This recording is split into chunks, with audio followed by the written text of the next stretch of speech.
stood upon his feet a great and exceeding We on? All right, come on. Call halal Yahweh, Ba'ashem, Yahweh Shai, Ba'ashem, Hafadash.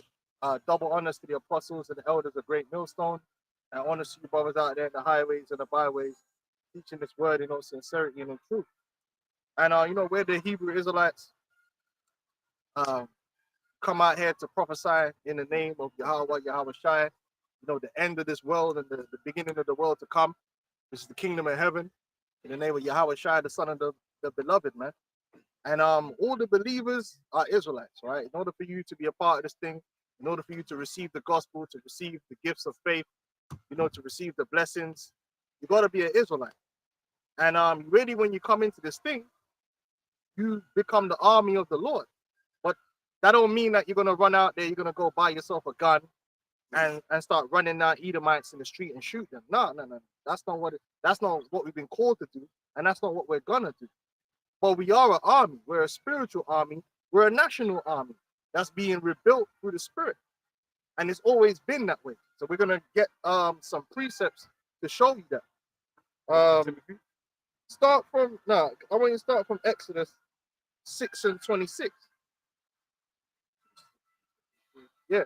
This is Exodus 6 and 26, and it says, is it all right? The audio is good, yeah. Yeah? The audio is good. The audio is good. Exodus. Exodus 6 and 26. So Exodus is when the Israelites were... What is? Okay, you might need to get more water. When Exodus is about the Israelites being delivered out of Egypt by the Lord, man, and Moses was the mediator of that, the savior at that time. This is Exodus 6 and 26, and it reads, "These are that Aaron and Moses, to whom the Lord said, bring out the children of Israel from the land of Egypt according to their armies." So what? According to what? Their armies. Their armies. So when the Israelites were arranged, right, and they were arranged according to tribes, they were arranged into armies, right, which is based around the men. So the numbering was based around the men. Okay, now the Lord is going to lead Israel out of Egypt again by their armies, right? And that's beginning with 144,000, 12,000 from each tribe. Okay, but technically, if you want to get technical, the Israelite man, right, is a soldier in the nation. Yeah. And when you come into this thing, you're chosen to be a soldier. But our fight is a spiritual fight. But just like a soldier, we got to stay under what? Orders. Stay under discipline. It's 2 Corinthians chapter 10 and verse, I'm starting from 2, right? But I beseech you that I may not be bold when I am present with that confidence, wherewith I think to be bold against some, which think of us as if we walked according to the flesh. But though we walk in the flesh, because we're here in the physical, right? We do physical things like every day, right? But there's more to it than that, right? We didn't.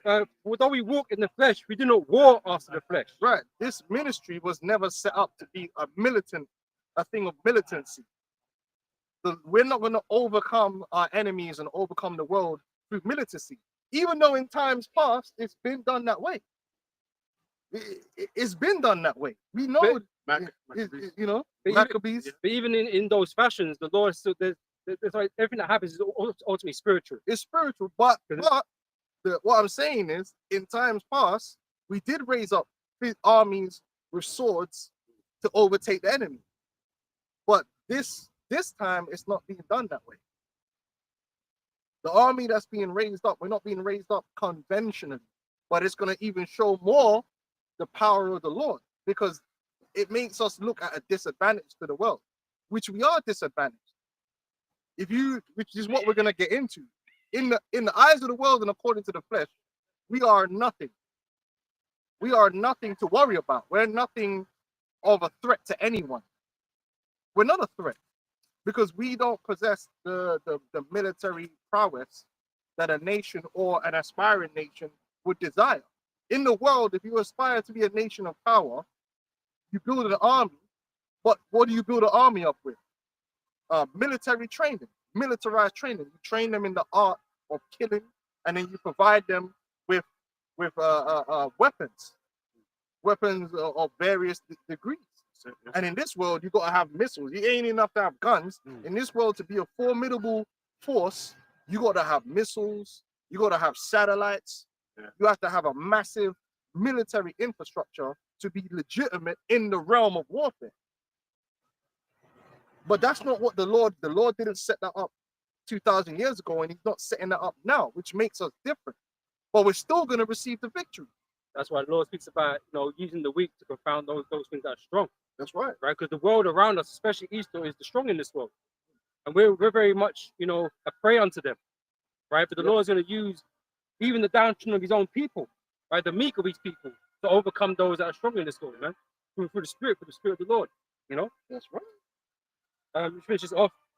This is verse 4. It says, for the weapons of our warfare are not carnal, right? Because we bring a spiritual mentality to this. Like I say, we're not out here to come, go fight the Rothschild family. Even though we beat them, we would beat them hand to hand. I don't know, man. But that man probably be trained by Charlie Mountain. But we know, these men got military. They got all these things that they can wipe out. Wipe out. We're not even trying to fight that fight. Exactly. That's not just. But when you come into this truth, our aim isn't like we're not a militant group. We're not Che. What's it with Che? What's that? We're not Che Guerrero and them, man. We're not no guerrilla militia. And yeah, brother, you gotta must learn how to shoot, brother. You must, because this is the fight we're fighting. No, the predominant thing that we arm each other with is the knowledge of Yahweh Hashem Yahushai, the spirit, the faith, which is what's ultimately gonna set us apart from our enemies. And largely that's an internal battle. Your fight in the spirit is an internal battle with Satan, essentially. Right? Trying to overcome you, trying to break your faith, right? Trying to make you not believe and follow the right path, right? Because Esau, he out here doing these witchcraft and shit, affecting us through the spirit, through spiritual means, right? Esau ain't coming to us directly with guns and shit, well, not yet at least. He's attacking us. Even though there is a threat of guns, because that's one of the reasons why we're oppressing as well. Yep. Make no mistake, the threat of violence is always there with you, sir. That's why we're in line. That's why Jake don't go buck wild and take over because Jake know that ultimately there's only so far you could go with Esau. Then you're gonna have to deal with what's real. Even them niggas in the street know that there's only so far they're gonna go because they don't really want the kind of heat that Esau can bring back. And that's just talking about the police. And the police ain't the military, even though they're being militarized. The police is small fry. You don't want the military coming after you because that's a whole different level of game that Jake don't even play with. That's the last thing Jake wants. Tanks and all these different things, man. Yeah, please eat donuts, man. These military men, they do press ups and pull ups and all that shit. Police are trained in paperwork. Soldiers are trained killers. They're killing instruments with a huge infrastructure behind them.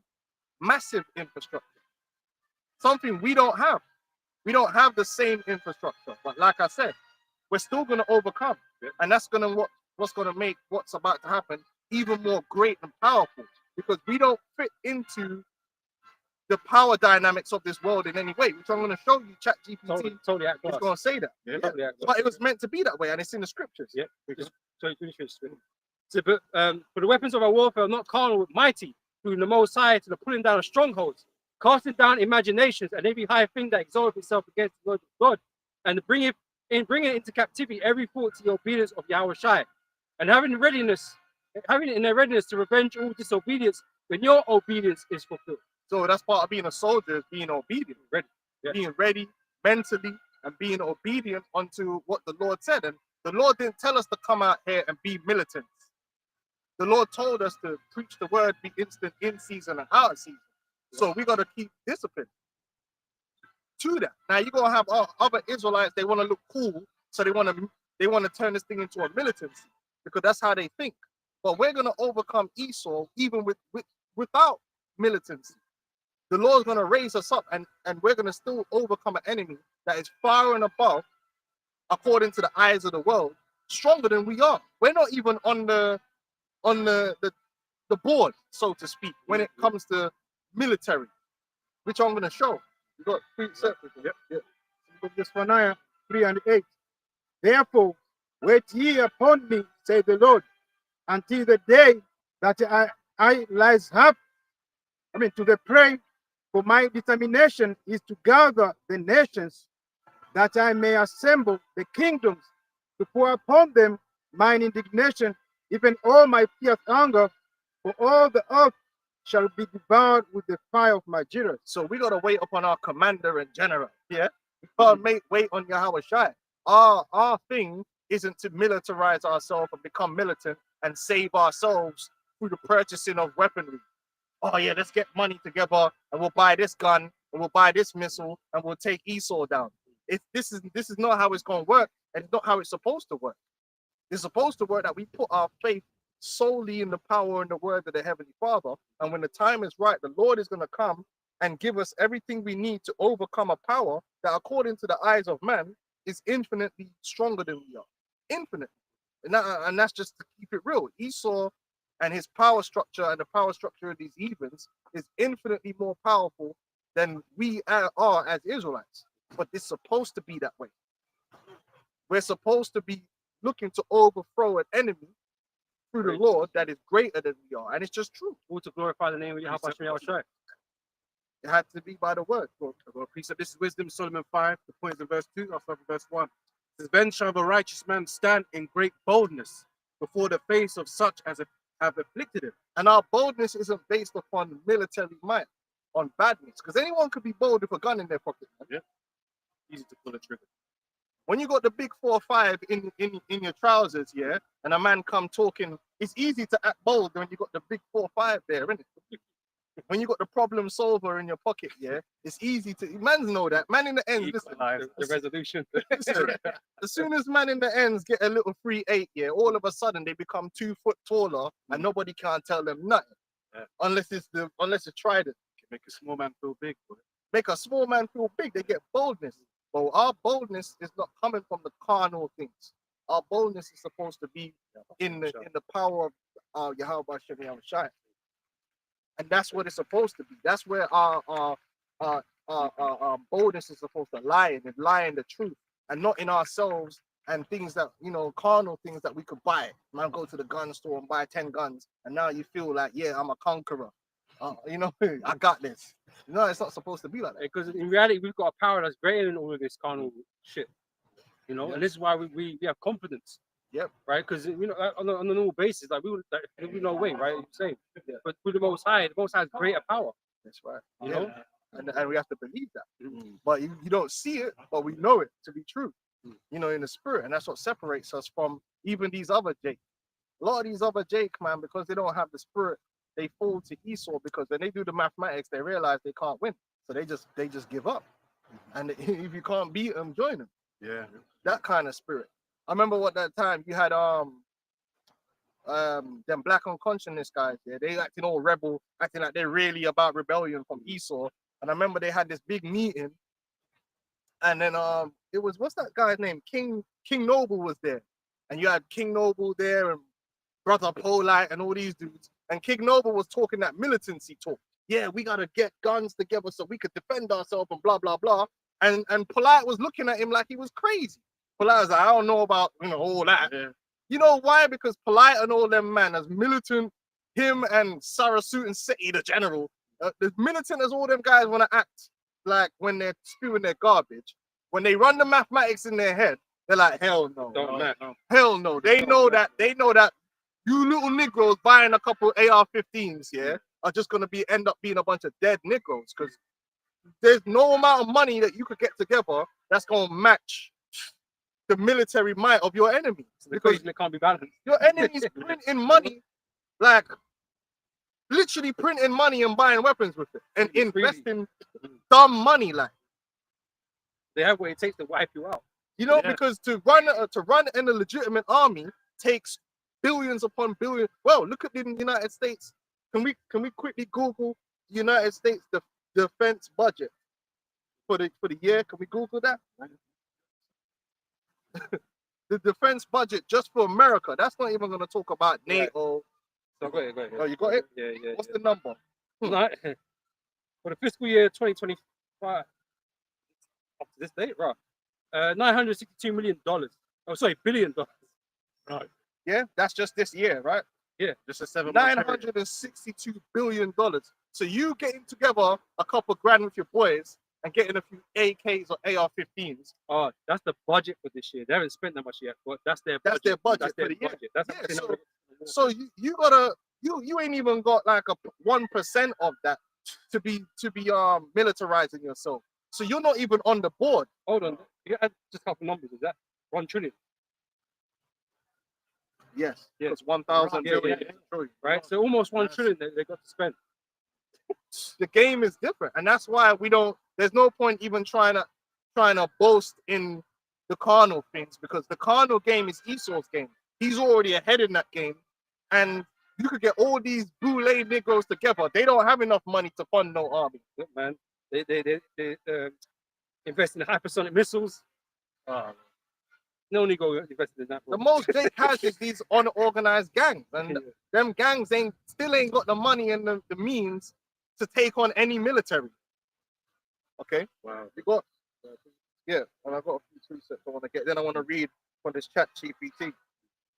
Hey, so hey, so this is a spiritual game, man. So even if all them celebrity Jakes like Kanye and Jay-Z, if they put their money together, They can't do nothing. They can't raise an army. Raising an army takes a lot of money, man. Yeah. Jake ain't got that kind of scratch. But it's meant to be that way. Mm. We're meant to be the poor and the downtrodden. We're meant to be the weak. Mm. We're meant to be the people that man who them. What they gonna do? Yeah. What are these niggas? Because he got a 4-5? Because he got a 4-4? They laugh at you, Jake. He got his 4-4, Sideways.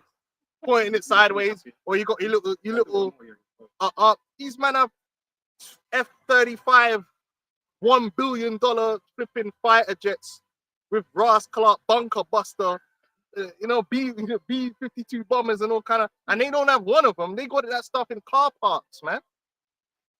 But they got fucking nukes just sitting around. They got nukes. just sitting around. Like, They got men that they train to do nothing but kill every day, legitly and legally. You know what I'm saying? Like black ops teams and spec ops, psychologically malfunction dudes, man, psychopathic dudes. Yeah. Like, so they're not worried about Jake. Finish up, yeah. And it says, and made no account of his labors. When they see it, they shall be troubled with terrible fear, and should be amazed at the strangeness of his salvation. Because it's going to take strangeness to deliver us. Because the Lord is coming with a military that, as far as Esau is from us, the Lord's military is even further away from Esau's. Just the world don't know. The world's looking at this chessboard. They don't know the chessboard's bigger than they think. And there's pieces on that board that they can't understand. And then worse, when the Lord upgrades us, because we're going to talk about that too. The Lord's actually going to upgrade us and turn us into weapons. Far beyond the weapons that Esau has created. and imagine on the chessboard, man. You already got up to kings and queens on the chessboard, man. Yeah. You got gods and angels Got and all kinds of things on the That's a chessboard. You don't different even level. know. So Making that's all why kinds of moves. we don't have to worry about researching and militarizing in that way. The Lord said, listen, get yourself right. And that's what the ministry is all about. Us getting ourselves right. And the Lord's going to handle the rest of it. But that takes faith. And these dudes, a lot of Jake ain't going to be able, they looking for a plan that they can action themselves. You see it all the time. Yeah, but how is that going to save, Hey, no, we're not trying to save. We can't save ourselves. That's not the purpose of what we're doing. The purpose of what we're doing is for the Lord to save us. Okay, quick You know? precept. It's Sirach 2 and 14. Woe unto you that have lost patience. And what will you do when the Lord shall visit you? Because you want to depart from the way the Lord set out. You want to take things into your own hands or create your own life. You want to do what you want to do. You're going 'cause to die in it That's right. because it's not going to be enough. It's not going to be enough because the way we're going to get out of this thing, there's one way. And that way is the Lord's way. And there ain't no other way. And Narrow way. his way is special. It's special for us. There ain't no people that's going to gain supremacy over the earth the way we going to gain it. It's always been the same. People gain supremacy, even though it's still the word of the Lord made it make sense. It always makes sense. Oh man, the warriors with the and he bought some weapons and he went and he took down this man because this one ain't gonna make no sense. In terms of if you're looking at it from a man's perspective, The logics. the Lord is literally taking the people least likely, the weak, and is in one day gonna promote them to rulership. There ain't no odds the bookmakers would put on that. That's like a billion. If you put odds out there for us ruling the world, man, the bookmakers would be putting that at like a billion, a trillion to one, man. They're like, you ain't never gonna see that money. Put crazy odds on that, infinity to one. That's what they'll put on it. Yeah. And it says, so far beyond all that they look for. It's far beyond, man. It's far beyond them. Now, there's some precepts I wanted brothers to get. And then, but I want to read from this chat GPT, but they kind of broke down. Yes, Psalms 18, 17. Someone get Psalms 35, 10, and 2 Samuel 22 and 18. And let me just read some of this. So I'll put in what factors determine a strong military in the modern era, right? Because IUCBK, they be marching around like that. They're like tough guys. Which one did you get? Samuel 22, 18. That's why we don't even pretend to be tough guys, man. There's no need. Yeah, I got 18. If you're gonna be tough with the spirit, man. Don't bother trying to be no carnal tough guy, because they ain't gonna work. It says a strong military in the modern era is defined by a combination of technological capability. Right? You gotta have tech. And this brother would tell you, yeah, tech costs money. It costs money. You have to have people that are expert, they have the expertise to manage that tech, to develop that tech. Jake don't have a system to develop and we don't have the system to buy it, and we sure as hell ain't got the system to develop and make it ourselves. That's why the whole war with Ukraine with Russia and that, man, they had to go send their own personnel to go manage these new weapons that they give them. Yeah, because they, what they're gonna do they with won't it, be able to operate it. Yep. you know? So a strong military in the modern era is defined by a combination of technological capability, strategic doctrine, organizational strength, and geopolitical influence. What geopolitical influence do we have? Zero. But it's supposed to be that way. Yeah. Here are the key factors that determine modern military strength. Right? Advanced weapon systems such as hypersonic missiles, drones, stealth aircraft, and precision-guided munitions. Now, as the Hebrew Israelites, do we possess any of that? No. Can we put? Listen, I don't know, man. Maybe if we save our pennies, I don't know. You know, how much does that cost? How much does a drone cost to develop and make? Just to fuel it. Just to put fuel in it. One drone. We probably get our money together and make one drone. Just have the one. One mission. Yeah, stealth air. I don't even want to look how much a stealth aircraft costs. I don't even want to see that bill. Just knowing that there's not that many of them tells you something. Man will probably be able to, even if Jake was able to buy one, Jake probably would be able to afford the upkeep, man. And that's why a lot of these things go out of service. Because they can't be upkept. Precision guided munitions, cyber warfare, the capability to conduct and defend against cyber attacks. And again, a lot of what we're going to goes into money. Because money allows you to pay for the best people, to pay for the best technology, to afford the infrastructure. And that's the one thing our people don't have. Oh, we got the money for consumable goods. Oh yeah, man can go out there. You know, Jake got the money to go buy them stupid diamond chains they all like to wear. As soon as they get some money, they'll go spend 20 grand on a diamond chain and all that garbage. Yeah. But Jake ain't got the kind of money that's going like remember when they had to liberate themselves. To liberate themselves. They ain't got the money. Remember when you had these sellouts, P. Diddy and Jay-Z, and they were all there with their crystal talking about black excellence. None of them niggas. Remember, P. Diddy was complaining at one point about petrol, the jet fuel for his plane. Them dudes ain't got the money to really run no army to do nothing. No. He so purposely has it that way. That's why when the money he does get them, it's only crumbs. But that's all right. You know, because he'll never let Jake be on that level. Oh, look at this one. Space capabilities. Satellites for GPS. Niggas ain't even see Jake ain't got. If you want to run a military, I'm sure you have to have your own GPS systems. Because you can't be relying. What we gonna do? Buy Esau, but we're using Esau's flipping satellites to run the GPS. That's like if I can say, that's actually a really big geopolitical issue. Yep. And one of the things that basically put Iran in a different place this time around is they basically China gave them access to China's GPS system, which basically meant I think there's only three. There's three. GLONASS, the normal GPS, which is done by Russia, Yeah. and you got the US. Well, your GPS thing, GPS, which is American. US. Then You you got got the the Chinese you one, got a which is- European one as well. What's that one called? I forgot what it's called, but I know the Okay. EU has one. Okay. And we can confirm that on the chat. Yeah, I put it as piggybacking, isn't it? I think they've got the because it's exactly that point, right? Because America can shut you out of that. Like even Sorry, I'm saying if they to build a GPS satellite system like the American GPS is incredibly expensive, costing billions of dollars. Yeah. The initial GPS constellation of 24 satellites along with ground stations cost approximately 12 billion. Yeah. That's Yeah. a lot of money. Yeah, go on, man. No, that's the point. And it's like even the GPS we use is limited, right? Because real GPS is it's underdogs. The underdogs, they're Okay, playing the underdog right. thing, man. You're talking about. Hey, we're the underdog, Yeah, man. for real. We for are real. Rocky, man, going up against Apollo Creed. That's it, for real. Yeah, Apollo missions. We're talking about satellites, right? Yeah, That's that's the underdog. Yeah. No, but yeah, just to wrap that point up, it's like the GPS we use as civilians is limited.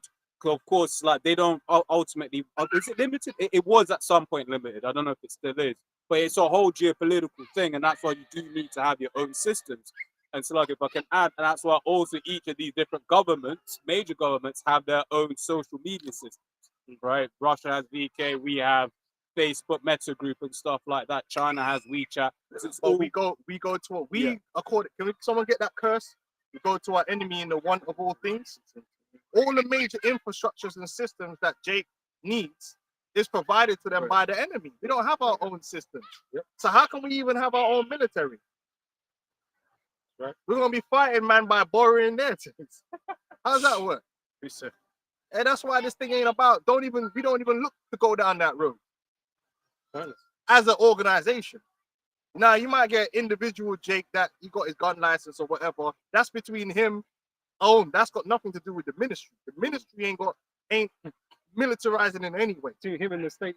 Yeah, that's between him and his constituency. The ministry itself, we ain't about all that. We ain't about all that, man. You ain't gonna get brothers together. All right, brothers, we're gonna go buy some guns. Man, that's a waste of time.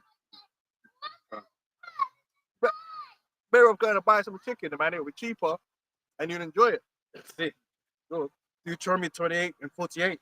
Therefore shalt thou serve thine enemies, which the Lord shall send against thee, in hunger, and in thirst, and in nakedness, and in want of all things. In the one of all things.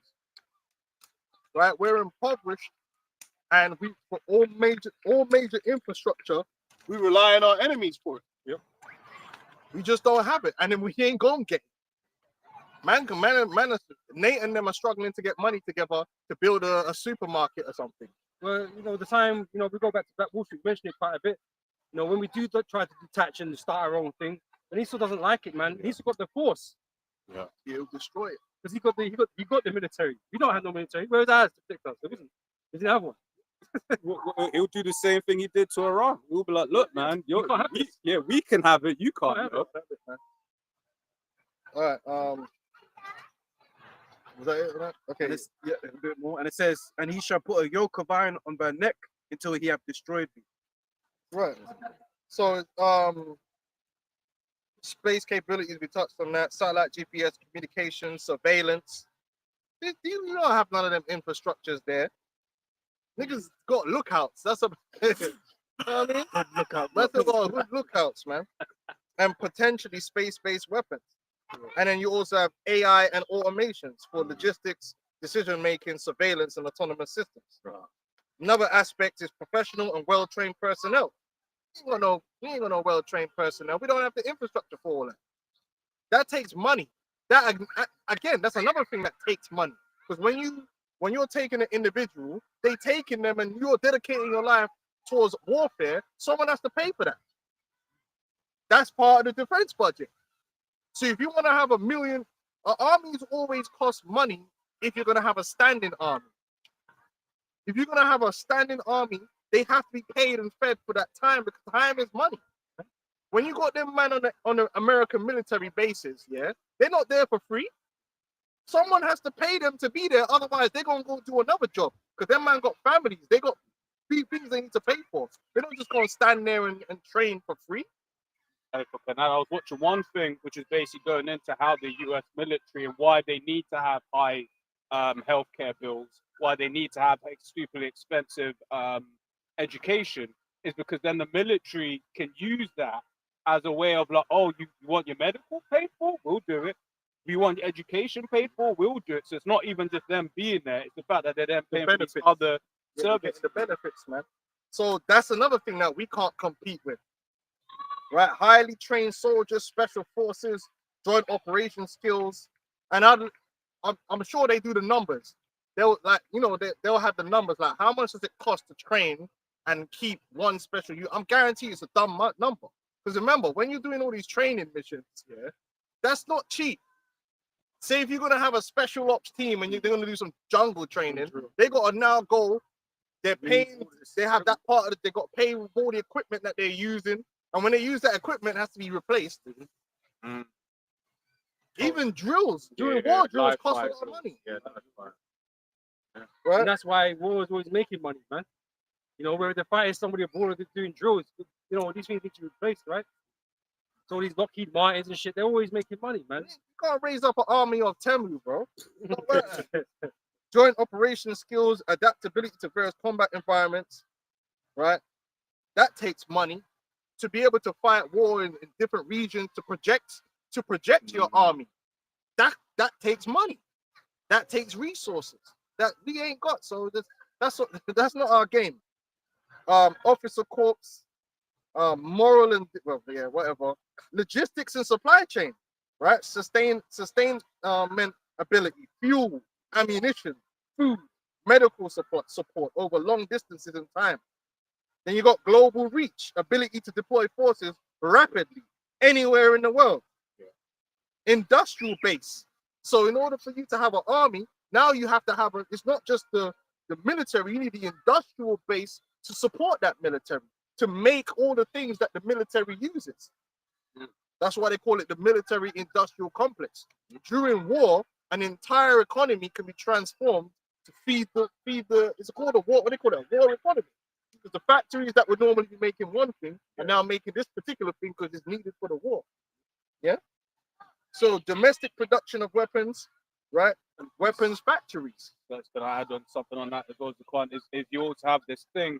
I forget the terminology for it, but like a government with their power can co-opt a factory and say, no, you're like Ford as an example. They say, no, you're now making vehicles for the war effort. That's right. Right? And that's like if we were to go what do you call it, to Rolls Royce, not Rolls, the Range Rover, and go like, look, man, you're making tanks for us. You can't laugh us out the door. We ain't got it, man. Vehicles, replacement parts. You got intelligence, surveillance capabilities. Yeah, we know what that's all about. Command and control. You need niggas surveillance is Facebook. Yeah. It takes a lot to be militarized. Interoperability between branches, Army, Navy, Air Force, Cyber Command.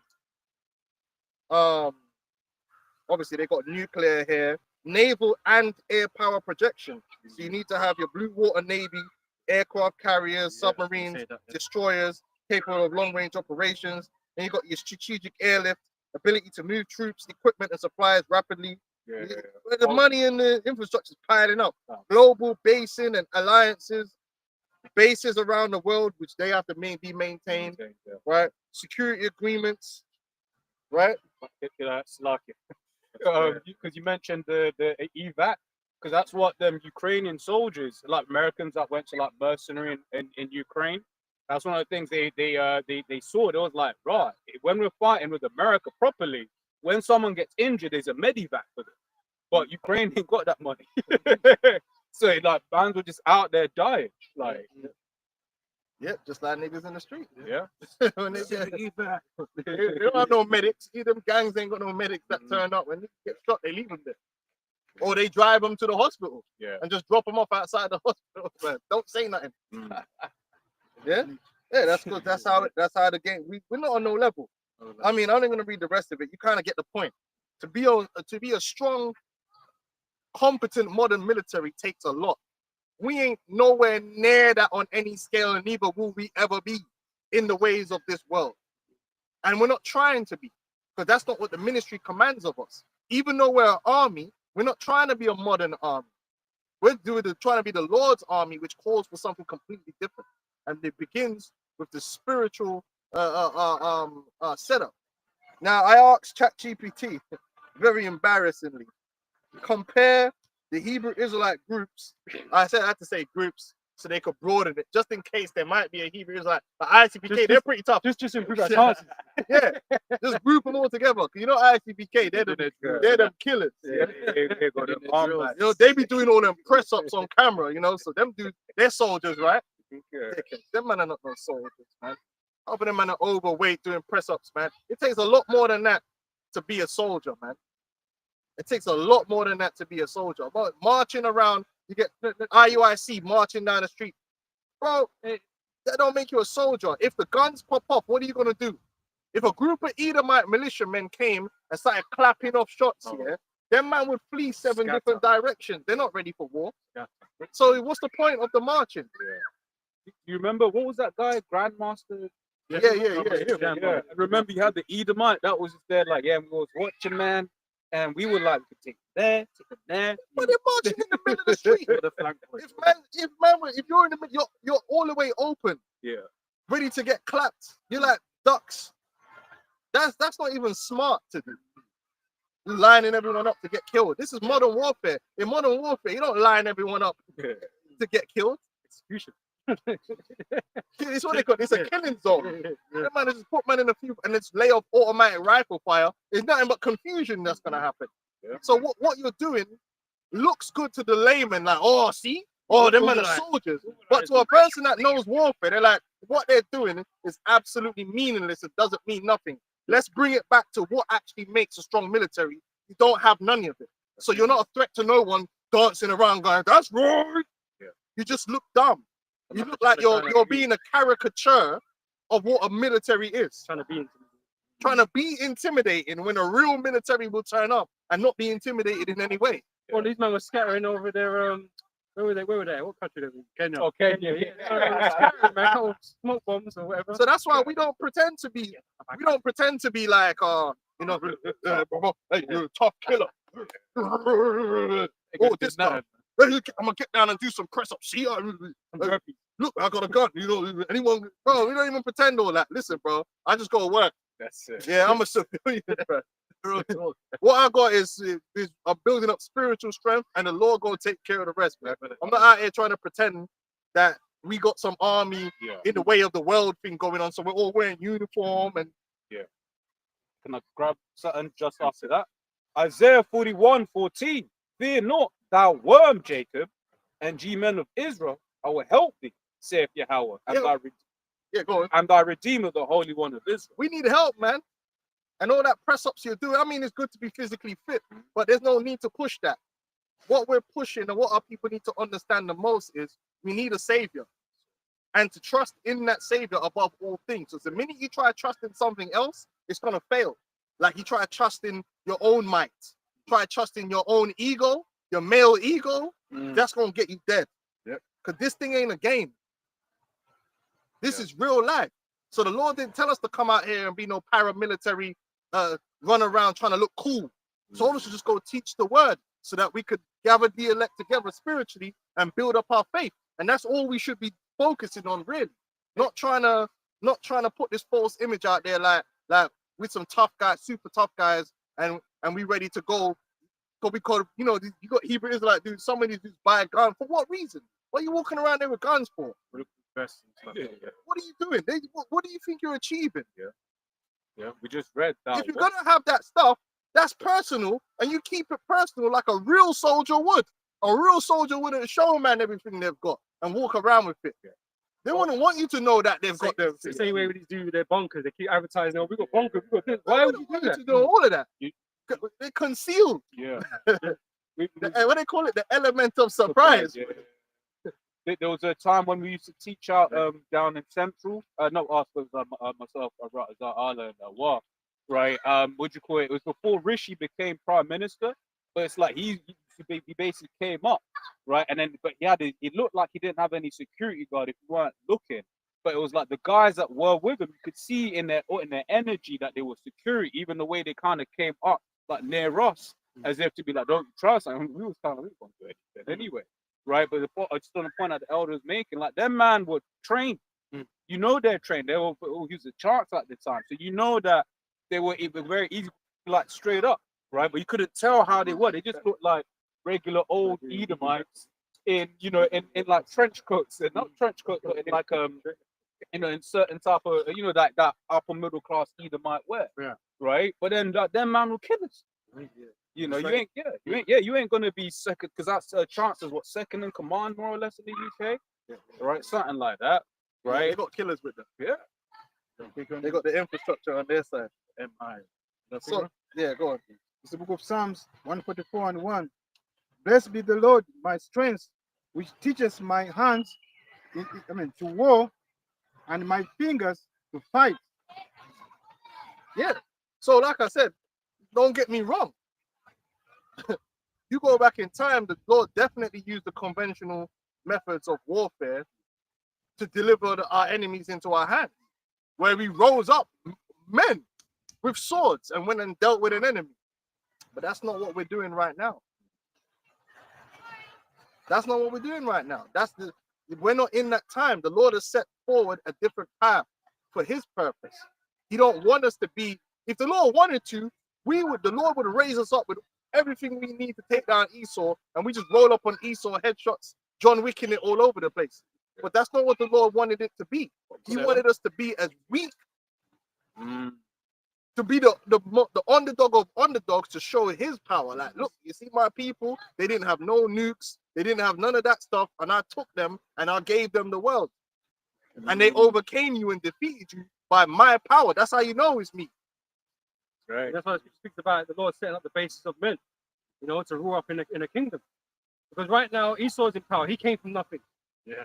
Right. He came from nothing. Right. Put up in power. The same place, same way we're gonna be brought from nothing and brought back into power. Right. Oh, you got you first.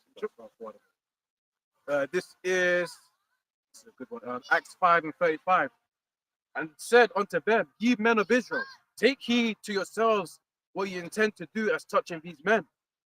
For before these days rose up Theudas, boasting himself to be somebody, to whom a number of men, about 400, So we could do the act. Yeah.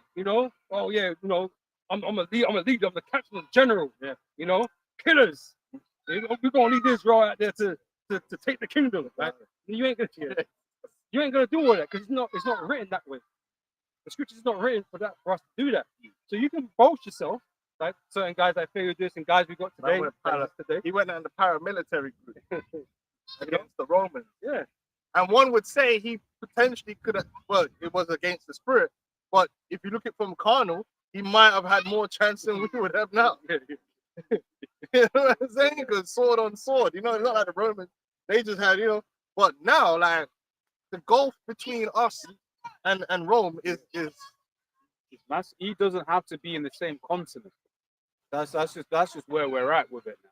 He can be in a room somewhere in where's the Pentagon again, man? Washington DC. In DC, right? And just be like, oh, okay, cool, bam, straight, Hypersonic. Well, the fact that every time you go somewhere, move anywhere, Esau knows. Yeah. Like, he just decided not to do nothing about you right now. Until you become a problem, then he'll do something. Yeah. The whole time you just think nothing's going on. Esau's constantly watching you. And this AI stuff as well is all of the phones now have AI. When you read what happened recently with what Google have done, is they basically given it from the sounds of it, I have to verify it, but it basically have given the AI basically root access to your phone, which when they say, it's the thing, when they say end-to-end encryption, it means the line is clear. It doesn't mean your device is clear, right? But basically it's like the AI, what does it say? Oh, it can now read your WhatsApp messages. Why? Well, because going back to Jade Helm 15, they were already using AI in militarizing AI, and they always have the best stuff. They always have the military always have the best things, man, at Skynet at their disposal, man. We ain't got none of that. We ain't developed in it. if you're using AI, you're using the AI that my man has allowed you Has to allowed have you. access to. Yeah. Because that's why, for instance, you'll give it certain commands and it will just be like, can't do that. Yeah. Whereas their one can. Yeah, they're one. would do it. Where it tries, yeah. Yeah. And it says, to whom a number of men, about 400, joined themselves, who were slain. That's it. And all as many as obeyed him were scattered and brought to naught. They tried to take down Rome according to their own might, and they failed. Now, okay, what about, you might say, what about Judas Maccabees? Yeah, but they were moving in the spirit.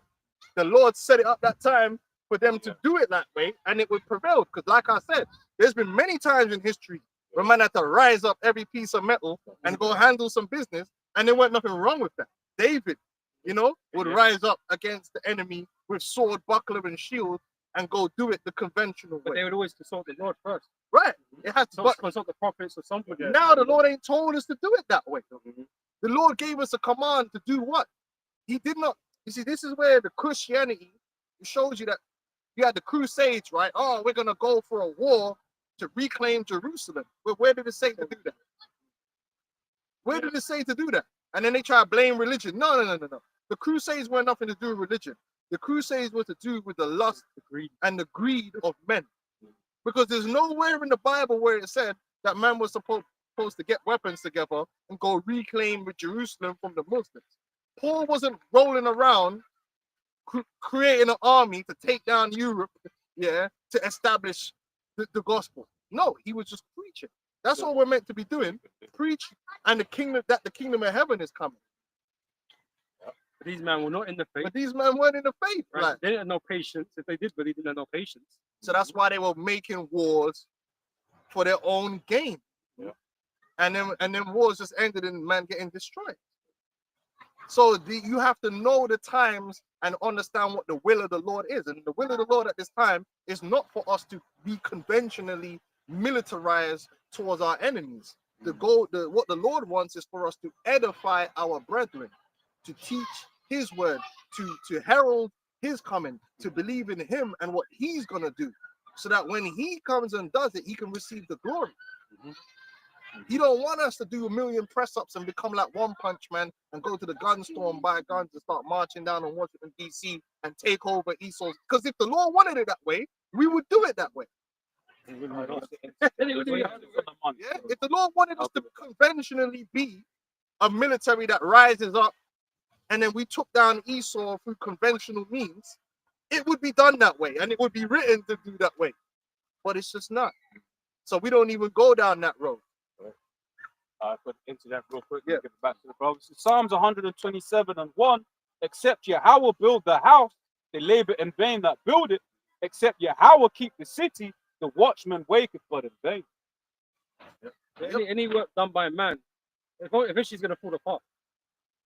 That's why even with the apostles and that, they told these to leave these men alone. If their works be of the Most High, there's nothing you can do about it. But if it isn't, right, then naturally they'll just fall apart. The Most High will disband it.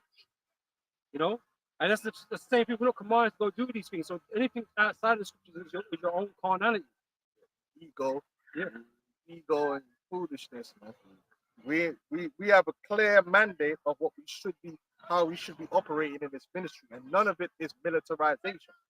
Now, again, let's not be stupid now. Like, there might be situations where you got to defend yourself. A man breaks into your house, you got a gun in your house, you got a gun license. You're not just gonna be like, oh, kill me and my family. But again, that situation would be nothing to do with the ministry. That's just you on a personal level defending yourself. Yeah, don't be stupid. What we're saying is the ministry, as in the followers of Yahweh Shai and the man them, our job is to teach the word and feed the sheep until such a time as that's not our job and we're commanded to do otherwise. As an army, the discipline the Lord has put us onto is not to fight physically, but to fight with the word of his faith, with the word of his testimony. And that happens even in a conventional army. Remember, you had you got if you watch that show Spartacus, I think it was the second season, and you had Crassus I remember Crassus told his son, listen, go corner Spartacus and them, man, but don't attack them. Just corner them and wait for me, because obviously he knew, like, bro, that I need to be there to manage the battle so we could actually win. And then the son got gassed, thought that he could get a great victory. And what ended up happening? The man got broke up here. And then when the man come, man was vexed. And he's like, my word and my will. You're supposed to be, you know what I mean? He was vexed. He's like, brother, I told you to fucking stand down. Right. And then instead of standing down like a good soldier, you went and did what you weren't meant to do. And then messed up the whole opportunity. And then he ended up having to decimate his brethren, because he had to punish man for not listening. Because showing you that a soldier's not just about go kill. A soldier is discipline. That's right. So part of a soldier is not to kill. Like when David had his men with him and that Benjamin tried to run off his mouth, they said, yo, Lord, let's just go down there and remove head removal specialism right now. And they were dead serious. That man would have went there, Mexican cartel business, right? Straight. Yeah. Man's head, if David had said, yeah, do so. Done. Them man was some serious killers. ISCBK Mighty men. talking about killers. They were mighty men, and they were on that for real. But what did David say to them? Chill. So what did they do? Chill. They chilled. Now Joab broke that, and that's what ended up being the end of Joab. Because remember, Joab killed Abner after David had made peace. Joab took it upon himself to revenge his brother. Was it Asahel? And then he juked Abner, who's a honorable man, under the rib and killed him. And David's like, what the? That was a bad soldier. A good soldier is not just the guy that just runs into battle and fights. A good soldier is on the discipline. So when your commander tells you not to fight, hold your ground, regardless of what's happening, that's the job of a soldier too. So, well, it's even the scriptures speak, highly against disobedience, right? Which is why the king, Samuel, Prophet Samuel said to King Saul, right? Disobedience is better than sacrifice. Rebellion is the sin of witchcraft. And what do you do with the witch, man? Thou shalt not suffer a witch to live. And that's why them zealots were going off, because them zealots were trying to build themselves, militarize themselves, guerrillarize themselves, and take down Rome according to their own way. But the Lord wasn't going to take Rome down that way. So you got to do it the Lord's way. And the Lord's way is for good reason. Because it's just better for the story that way. It's better that way. A bit more. It's like the last two verses, verse 38. And now I say unto you, refrain from these men and let them alone. For if this counsel of this work be of men, it will come to naught. But if it be of the Most High, you cannot overthrow it, lest happily he be found even to fight against the Most High.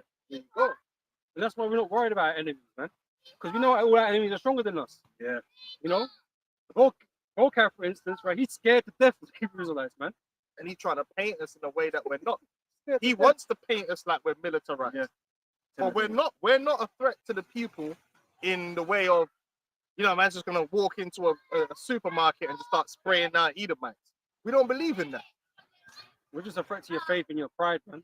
You know what I'm saying? But he would love to give that belief out there that we're just some nut job, crazy fanatics that just want to kill people. No. That's not how we roll. We don't agree with that. And if some bugged out Hebrew decided to go kidnap some Edomite and kill him, you're wrong and you shouldn't have done that. First of all, that dude might not even be an Edomite that you killed. You know what I'm saying? Yeah. But you weren't commanded to go out there and kill nobody. Well, you would have been better off getting the scriptures together and going and teaching. But you're carnal. That's why what did you achieve by going and killing anyone? You're just trying to satiate your lust for blood.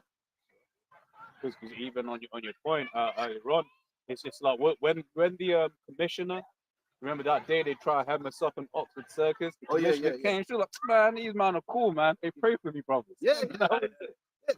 peaceable.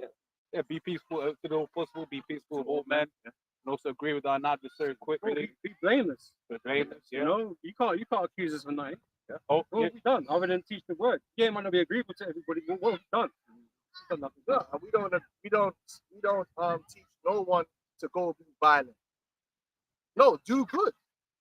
That way they can't say nothing against you. Esau's not going to be able to blame us and say, "Oh, see there." No, no. Listen, all we did was teach the word. And this is why they're gonna fabricate. That's why they do That's a fabricate. lie, like how they did with Yahweh Shai. They had to make up false allegations or set up some fake, some some crisis actors to act like they're Hebrews and then do some stupidness. And now, Knowing now that they're we're gonna with that. and now the AI and that kind of stuff. Now it's getting spooky, man. But you know, these things they're gonna have to use. That's it. You know, because we're upstanding citizens, man. Yeah, we're up, We told we it. work, We and told we it. pay our taxes. Yeah, we don't dodge the system and nothing. You know what I'm saying? We open the door for old ladies.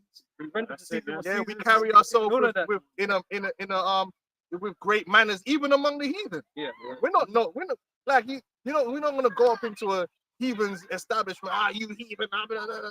Show a man respect. You respect a man according to who he is. Right. Yeah. And I've seen that with myself. I've been with the apostles, and we go up in a restaurant, and the apostles treat the owners of the restaurant with they have dignity, man. We're not gonna be in there being all belligerent. Oh, heathen, come over here. Blah, blah. F no, it's a thank you, please. Yeah. Oh, look what happened last week. Tips. Yeah. Remember last week? Yeah, they look Yeah. like Elam and that. Oh, yeah, But it's right. And I was like, hey man, hey, you know, they dealt with man all right, man. You know, because we're not animals, we're not beasts, but that's how vocab would want to portray us to the world, like we're these animals and the beasts. And then you got certain Hebrew Israelites that, for the reason of views, pretend to be like that on camera, Play into it. Yeah. trying to be all like them. We're not monsters, man. We just telling you the truth. This is why you want to come talk to us. And even if we hate you, that doesn't mean we can't have dignity. I can hate an Edomite, right, and still carry myself like a human being. Like I work with Edomites all the time. I don't just walk in and trust me. I don't start acting crazy. There's no need for it. You act like an adult. Keep your emotions on the check. You can hate someone and still work with them to achieve a goal or do what you're doing. You ain't got to act like an idiot. You know what I'm saying? But that's that's how they want Jake to be. No, man, we have what's called what's the word? Etiquette, man. Composure. You know, poise. Grace. Grace. Yeah. That parliamentary procedure here. Yeah, man. Matthew 26, and start from 51. And behold, one of them which were with Yahweh stretched out his hand and drew his sword, and struck a servant of the high priest, and smote off his hair. Then said Yahweh unto him, Put up again thy sword into his breast, for all they that take the sword shall perish with the sword. When's the time to fight? Yeah, sword ain't the answer for everything. But Yahweh did say, if this were my kingdom, my servants would fight, right? There is a time when that will come, but the time is not now. And the sword ain't always the answer to every altercation, man. That's right. And a lot of Jake wouldn't be in jail right now if they understood that the sword ain't gotta be the answer to everything. Sometimes you have to just chill, and that's why the scriptures speak against wrath. But especially these emotional Jake in the hood, like the sword becomes their answer to almost every problem and every altercation, because they're carnal, and then they end up messing their life up. But this is why say vengeance is mine, saith the Lord, right? Because there is an appointed time for vengeance, right? And it doesn't mean that won't be, done by your hand. Yeah. The Lord might have it, but it's just when the Lord's ready, when it's the Lord. Sometimes, listen, sometimes getting that vengeance is gonna cost you. Yeah. Sometimes you gotta learn, as the scriptures say, when to turn the other cheek. Like sometimes you gotta learn when you gotta cut your losses. And it's better for you to just gossip, and it hurts because it's that male ego. That male ego is deadly, bro. Because that ego's like, nah, I don't want my. I gotta get my lick back, or I gotta show man that I'm the big man. And sometimes it's like, you know what? Let the Lord, and that happens with brothers. Yeah, go on. I know you got like our most popular video of this camp. Remember? Those dudes were trying to Irish. And we didn't touch none. We didn't and then Spirit put the spirit on the guys in the crowd to punch them up. And then we get crazy. And they were bleeding and the guys, The guy's went away. Hey, It had It's nothing to do. it's not every day you got to fish some man up. You know, and they get Jake out that all the time. Listen, Esau, especially in the workplace, Esau knows how to wind Jake up, right? And instead of Jake being wise as a serpent, because there's ways as we brothers, when we're advising brothers in the workplace, we're looking at employment law. We're playing the long game. long game pays And out. the long game pays you out. Jake don't want to play the long game. Oh man, if that manager says something to me again, fam, what? I know dickhead, fam, man, and then they'll punch up the manager. And now everything, even if the manager was doing madness, it doesn't matter what he was doing, you're fired. Gross misconduct here, and you might catch a case of that. Yeah? And then all of That's in the file now. you know, when what you should have done was, we would have said, all right, he's fucking with you, bro. Okay, what I want you to do is record every instance that he does this, that, and the other. Build it up over the next 3 months. Yeah, and then you're gonna put a grievance in. We're gonna send it to the head office. Boom, get the ball rolling. Next thing you know, you're off. You're off for like 6-8 months paid. You know what I'm saying? But that's because there's a way to deal with situations with subtlety and points. Not everything is wrath. Not everything is anger, and I'm ready to throw down with a man. Like you're in prison. That's what the scripture says, pride goeth before destruction. Because you were saying, you see it in the story certain times, you get the guy, he's like, you know what? You know, we're not gonna get back. But then like people in his ranks like well, right, but you know, the pride in that. Well, you gotta know when it's gonna benefit you in the long term. Precept, right? Because we're in this world right now to suffer, man. Right? Things are not always gonna go our way, man. And you have to use your smart, your wisdom, man. Things you learn in the scriptures. So you got to cut your losses, man. Yeah, man. Yeah. And you just have to trust in the Lord.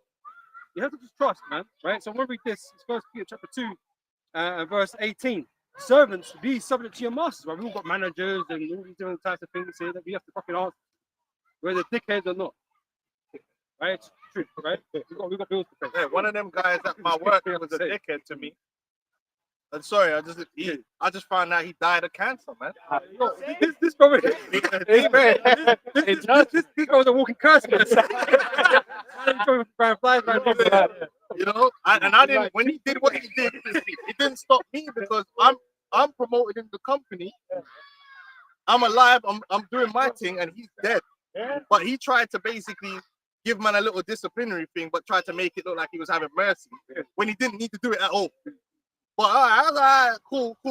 And he's being a dickhead to certain man. He's dead now. Now I could have crashed out and made a big thing out of it, but I just let it go. Like, well, okay, have that, bro. It's not gonna stop me.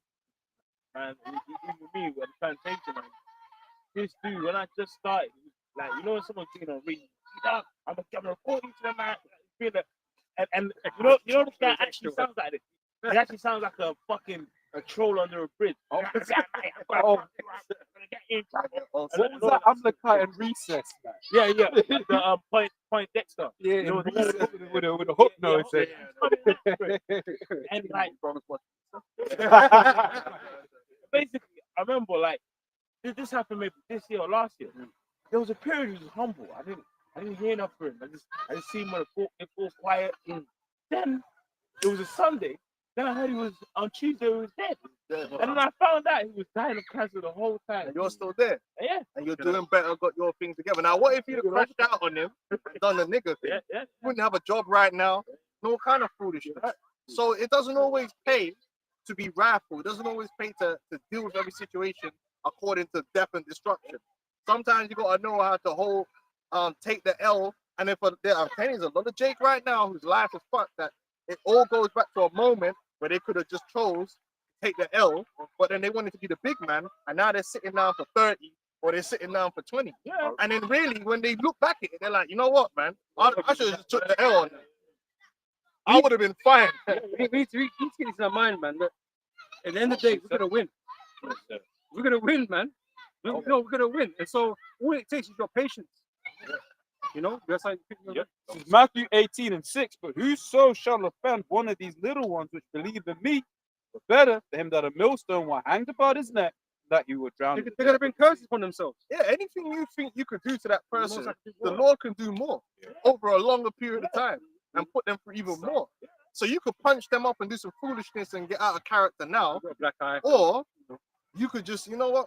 All right. Is it my eyes that get a black eye at best? You know what I mean? Or whether like just in a month it'll heal up. Or Especially in one this bang, kingdom. like, Because one hook. in this kingdom, That's it. self-defense is hard to fight. It's like you can't punch a man 3 times in his face and then say it's self-defense. Yeah. So a lot of times as a man now, you gotta know, like, you know what, man, certain things, let me try and avoid it, and then they'll just go on my way, and then you, the Lord's gonna deal with Hey, man, what you call it? Every now and then you be in a chat where you can see a name and you just know in a period of time. It's just you rise, you face the east. I was literally gonna post 2 last night. But even even by myself, there was one guy, man, he was just being a demon, man. Right? And I found out, man, his wife gave birth to some chick with some child, some rare ass disease, man. And then I said, you know, when you got a child, that's hell. That's hell. That's hell. Red. you know, they're not gonna stay together. Yeah. It's one of the things. Smash that, Yeah. smash that everything, bro. Oh, that's You know, it. Yeah, man. Hey, like I said, Should have just treated me nice. everything ain't about the sword, man. The sword ain't the solution to everything, man. You gotta be spiritual sometimes. You gotta be disciplined. You gotta control your emotions. You gotta be wise as a serpent. And that's something a lot of Jake don't learn. Because of so much of the male ego, especially in black culture, is surrounding about who can be the most wrathful. So they get into situations, and it's just like, how can, the only way to prove I'm a man is to be wrathful. Especially if them niggas has been to prison, they're the worst dude. Then everything has to. Would you say? They got a rep. They got a rep to hold. Their ego is totally fragile, man, and that's why they end up going back in. Because a man will do the most minor thing where you'd be like, whatever, man, I'm gonna go live my life. And then this guy has to blow out and prove to everyone, and then you just end up sitting on the bench. Yeah, and after about 10 or 15 years of prison, you know what I mean? It's a bit wham now, Wayne, though. Muslim. Back in the day, man, I realized I should have just took the L. Yeah. Oh, really? No No shit. They showed you. Yeah, but if you read the scriptures, you would know. There's a time and a place for all things, man. Let's finish this off. Be back in 1 Peter chapter 2, verse 18. Servants, be subject to your masters with all fear, not only to the good and gentle, but also to the forward assholes. Right? Yep. For this is thankworthy. The most I'm looking at it, look, man, you're being obedient. You know, Do you're your holding it job. down. Hey, look, I'll always say this at work: do your job. Even if your manager's an asshole, do your job. It doesn't help you to now start fuck this. No, just do your job. Pray to the Most High, and if it's really an issue, read up that employee handbook, yeah, and make your plans. And whether it is, I'm gonna get out here because some man, okay, there's a promotion, I can get out the promotion or whatever. But there'll always be a way the Lord will provide, right, for you to get away from it. But the main thing is keep your integrity and do what you're meant to do, and the Lord's gonna work for you. Yeah. But if you chimp out, you end up on World Star, like, because you chimped out. Yeah, that's what they want. And they'll do it. And then Esau's the master at drawing people out and then only showing you the chimp out. You know that? Remember that black girl that chimped out and threw the food on them, that white couple? And then she said, and then he said, we are superior. Yeah. I met her. I see her. I didn't meet her, but I was in parking, innit? I said, I know this girl. One day, if I see her, I'm gonna say, look, what happened? Because I know for a fact they started it. But then once Jake chimp out, they had the camera out. They've only managed the camera on what you've done. And because you're so flipping angry, you're saying and doing anything because you don't care at that point. But before the chimp out, you know Esau flipping was drawing her out, innit? A couple weeks ago, there was a Jake that left our plantation in lockdown, innit? And obviously, when a lockdown happened, he got like all of this like emotion with the Black Lives Matter and all that. So he was saying too much. He was leading back to the plantation. Well, anyway, at the time, he obviously left and said, I'm leaving this job. The dude came back to work in the lowest position to pick up rubbish in a plantation. And they wouldn't put interest in, just turned them away. Just turned them away. And I remember at the time, he was doing racism and a system, like, to like point Dexter Edomite. Like, nigga, do you Know your audience, they say. Yeah. Know your There's a time and a place for everything.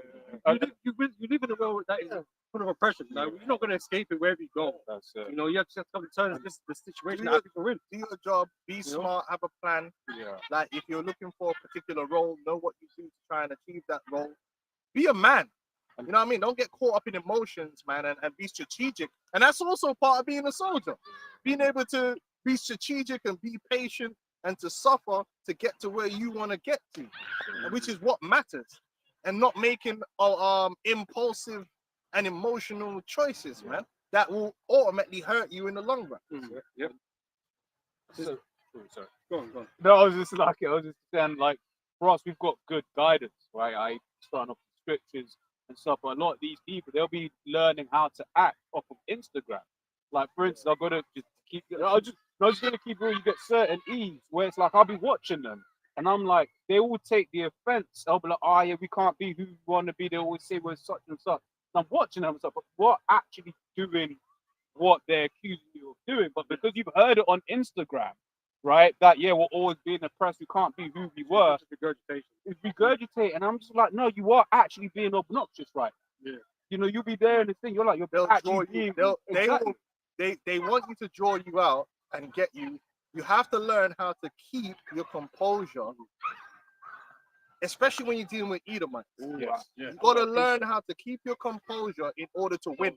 The minute you lose your composure with Edomites, you've already lost because they're going to draw you out. And then I'm like, there was a video the other day, a black woman chimping out at this white woman, and I know the situation she was in because you see these Edomites, especially Edomite women, they don't like to move out the way when they're walking. Yes. This is an actual thing. Like you'll be walking, and like my woman, even the funny thing, I was watching it, it's like my woman's been complaining for years that when you're walking in the street and there'll be like two white women, they will expect you to just like come off the pavement to walk past. And then I had another Jake tell me the same thing the other day. So you end up having to walk through them. But then when you walk through them now, imagine you get pissed now, they'll try to confront you about it, and then you're gonna let out all them emotions, yeah, that you built up because they've been doing it. You know what I'm saying? But you have to keep your composure at all times when it comes to these people. Do not let them get you so angry that you get into that epic mode. Because they're gonna get you. I want to finish this off. And that's important. That's why the scriptures speak about controlling your spirit, man. Ruling, the scripture says a man can't rule the spirit. You have to rule your spirit and understand when people are drawing you out to chimp out. Yeah, because you don't rule this kingdom. So you chimping out is going to work against you. Because all people are going to see is that you got angry and you started shouting and you started moving mad.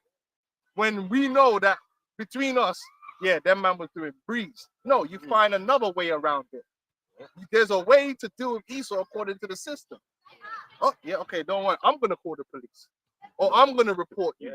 Yeah. You know what I'm saying? Which makes upset both guys. But that was smart. Yeah, that was We smart. turned the system against him. We didn't chimp out because that's what he wants. Yeah. He wants man to chimp out. We said, no, I ain't gonna chimp out. We just call the police and go through the proper channels and get you removed like good citizens. Now what? We get what we want, you get removed, and we get to teach. That's how you have to start moving. But Jake's been taught not to find avenues like that. Like when you're in the workplace, there's ways to deal with belligerent customers. You don't have to serve someone that's belligerent. You calmly tell them to stop what you're doing, and if they don't stop, you remove yourself from the situation, you report it to the manager, and that person will get dealt with. And when you're calm with people, they get angry now. And then they say the N-word, and then now you got them bang to rights. Yeah, I'm here, yep. And you're getting arrested now, and then you're getting them arrested. Rather than you chimping out, and now they got you bang to rights. Always stay calm and strategic. Why is this? The scripture says what? Wise as serpents and as harmless as doves. That's what Jake got to learn. So many Jake I see it happen to, man, chimping out. No, I'm going to finish this off. I can't get the 3 words. For this is thankworthy, like First Peter 2:19. For this is thankworthy if a man for conscience toward God endure grief, suffering wrongfully. For what glory is it if when ye are buffeted for your faults, ye shall take it patiently? But if when ye do well and suffer for it, you take it patiently, this is acceptable with the Most High.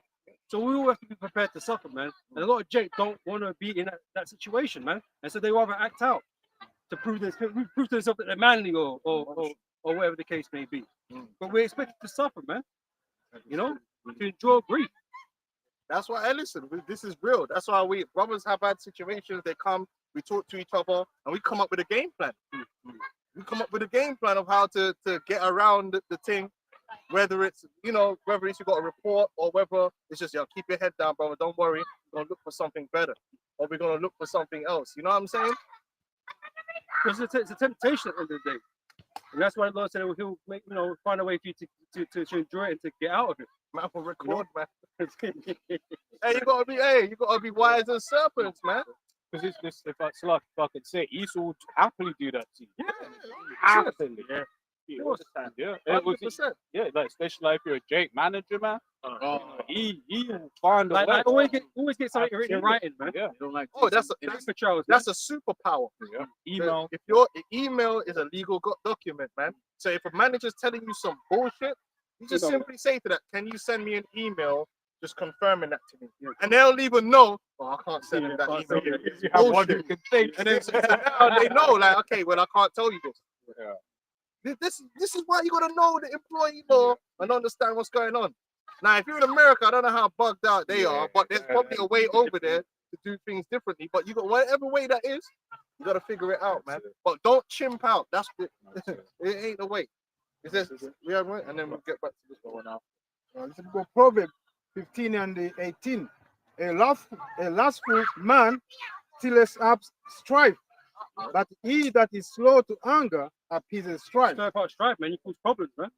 Problems for yourself most of the time. You know, Jake's sound unreasonable. Yeah. Like, they hear one side. Wait, what are you trying to say? Like, they just want to just start something. Bro, a hothead is easily manipulated. Hey, Sonny from Godfather. That's how they got him killed. Because they knew as soon as he heard that my man put hands on his sister, they knew he was just gonna hop in the whip and storm over there, and that's how they killed Sonny. What made what's his name? Al Pacino. Oh, fuck. Michael. What made Michael come superior to Sonny was he was patient and calculated, and he wasn't impulsive. Even when he was angry, you wouldn't know. That's why he was a superior Don to Sonny. Sonny was a hothead, and it got him killed.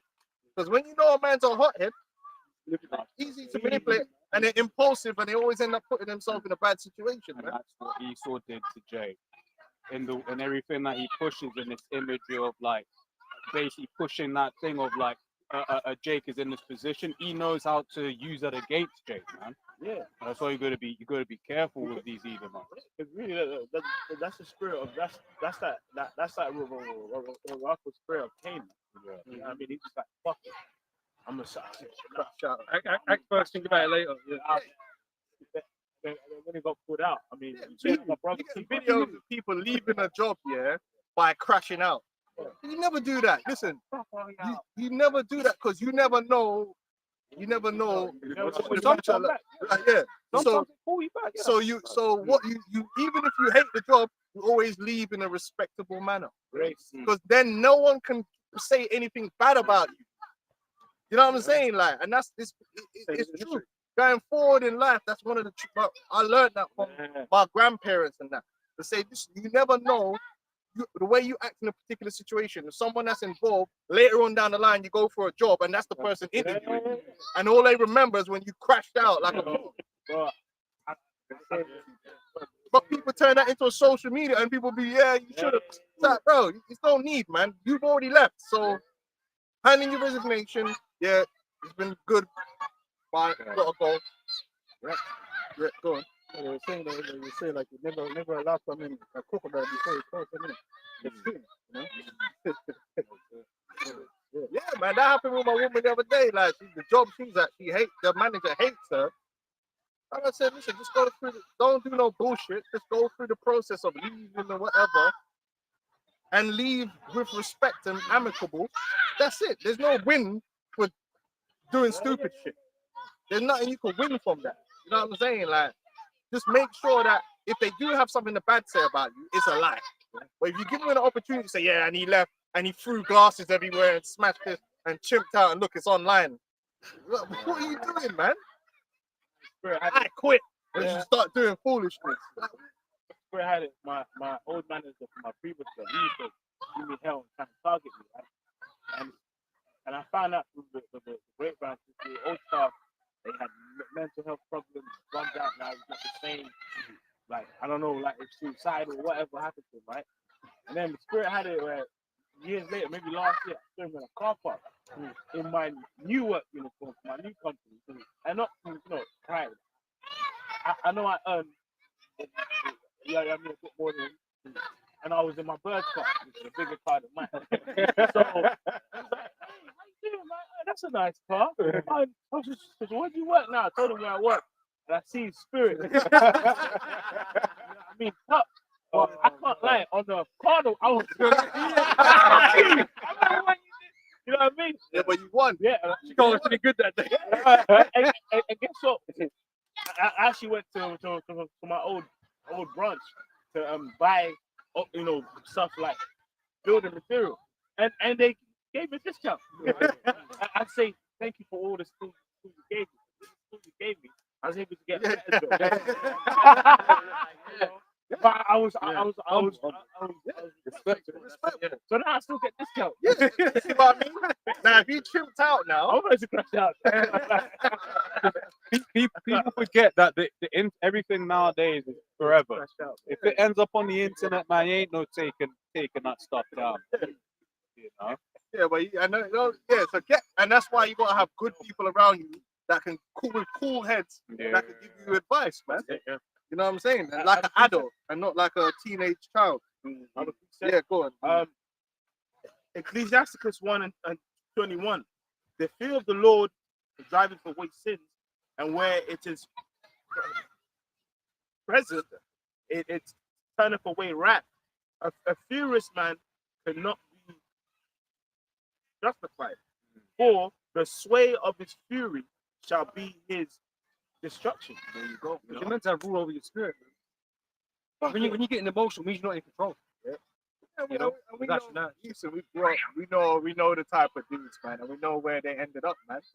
I've never seen a hothead progress in life. Hotheads are always in problems, and you know, I don't know. Do you know one? You know someone that's a hothead that's progressed anywhere in life? Nowhere. My aunt, what do you call it? She's of the Leviticus. That's gonna make me laugh. She's of the Leviticus, and the thing is, growing up, she started off. She was always a hothead, but like when she started working, she was actually making something of herself, right? I mean, she was a lesbian, black woman. Like no, as in like in terms of like the in this world, right? No. Right? Yeah, but yeah, man, yeah. I expect that. It's a Leviticus community, isn't it?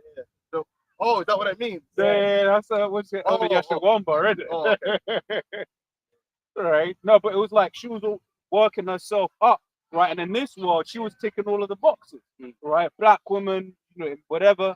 And then when brothers saw it, they were like, "Damn, you've been living with us." Yeah, That's your uncle, bro. oh shit. Oh, Shit, but I call him that's disrespectful. No, but for real, but based upon what I'm trying to make is, I look at her now, she's fucked her whole life up because she's always a hothead. Always someone that was starting up trouble, and he knew how to work her. He knew how to work her. Exactly. Press some buttons because she was the type of person. That's what I was saying earlier on about that. Oh, having. You know, you saw that trauma is deep, man. Exactly. You know that trauma is fucking deep, man. It likes to in that space. Yeah. You know? It starts off in school. Exactly. Yeah, about like taking kids being victimized, targeted, That's pulled down, And and then- then you go, it continues on in the wake. Exactly. Gaslighting. Yeah. And that's I had one old manager, Mo, right? It's what's another reason why this place is going to be destroyed because it's like obviously that person ain't right in their head, so why are they above anyway? Okay, but it's like what do you call it? He was a master gaslight, because what do you call it? When we would have like our one-to-ones, like he will gaslight the most, right? But in public, he would then be like, "Oh yeah, well done, Ratazama." So then when I'm now coming being like, "Yo, like this man's he don't respect man," it's like, "Oh, but he's giving you praise." I was like, "Yo, this is some good devil right here." Yeah. You know? But You handled it. Now you Moving on. move on, and you're still in this truth, which is the main thing. And that's why you have to keep everything in perspective. We're not here to get revenge every day for people and their foolishness. We just got to maneuver through this world, stay in this truth, do the work of the ministry, and get some fried chicken, man. And that's it, man. All right, we're good. All right, so let me read this. So going back to this, right? So I said compare Hebrew Israelite groups to the U.S. military, and it said comparing the Hebrew Israelite groups to the U.S. military is not a direct or balanced comparison because the two entities are fundamentally different in purpose, scale, organization, and capability. However, It's like I said, what do you call it? Operation Midnight Hammer, right? Look, if you believe the story that they actually told, they had a whole like cross continents, right? From the official story, they had a whole network of fighter jets, refueling jets, stealth jets, right? Each of those bombs, I think, is like they dropped 6 of them. I forgot how much they were. They're like $30 million each. And they dropped 6 of them. I think the whole mission was like $500 million, officially speaking. Whether what actually happened, we're gonna find out in the kingdom. so is that they're comparing different. I mean, you can guess what they're saying. So they said our thing is religious and cultural identity movement, whereas their thing is like national defense, global security, power projection. They're on a whole different ballgame. We're generally non-militarized, and they're like organized military organization. Obviously, they got formal military branches: Army, Navy, Marines, Space Force, Cyber Command. It says we got civilian-based voluntary cultural followers. Like, you know what I'm saying? We're not, look, man, we're not even in the game, man. Weaponry, typically unarmed, some fringe militant elements, no formal combat training. Dudes getting sprayed with mace. What are you doing? What's that going to do? Rules of engagement non-formally established. Then you got the U.S. military, nuclear arsenal, aircraft carriers, stealth jets, drones, rigorous training, combat schools, war colleges, and governed by the international. Well, that's bullshit. Operational reach. Hebrew Israelite mainly in the U.S., some presence in Africa, Caribbean. Force projection, none. None. Cyberspace, C4, not applicable. The only thing cyber scoffing on the Then you got the U.S. military, global bases, deployments in 70 plus countries, capable of striking anywhere in the world in hours. Advanced cyberspace, AI, and communication systems. Yeah, real quick, precept. Yeah. This is, Jeremiah 50:22, because you're talking about all the base and stuff. How is the hammer of the whole earth cut asunder and broken? How has Babylon become a desolation among the nations? So how are they going to go from where they are right now? Because I was reading it, what Esau got compared to us. Because we're gonna buy guns, and raise up conventionally because it's not gonna happen. Maybe that's what we need to have 1,000 years for. You know what I'm saying? yeah. I thought we have to build up, and build money up. I don't know. So the AI gave his final thoughts. It says comparing Hebrew Israelite groups to the U.S. military is like comparing a religious congregation to the Pentagon. If you're asking whether militant fringe elements within these groups pose any kind of security threat, it's a different question. And in those cases, the threat is extremely limited, localized, and law enforcement typically handles it, not the military. So what they're basically saying is, even if you've got a bunch of Hebrew Israelites that think they want to be paramilitary and want to get a few guns, they'll just send the police. It's like it's not even worth the military getting out of bed. That's like an overkill. They'll just send a couple police officers and a SWAT team to deal with. That just shows you that we're not on no level.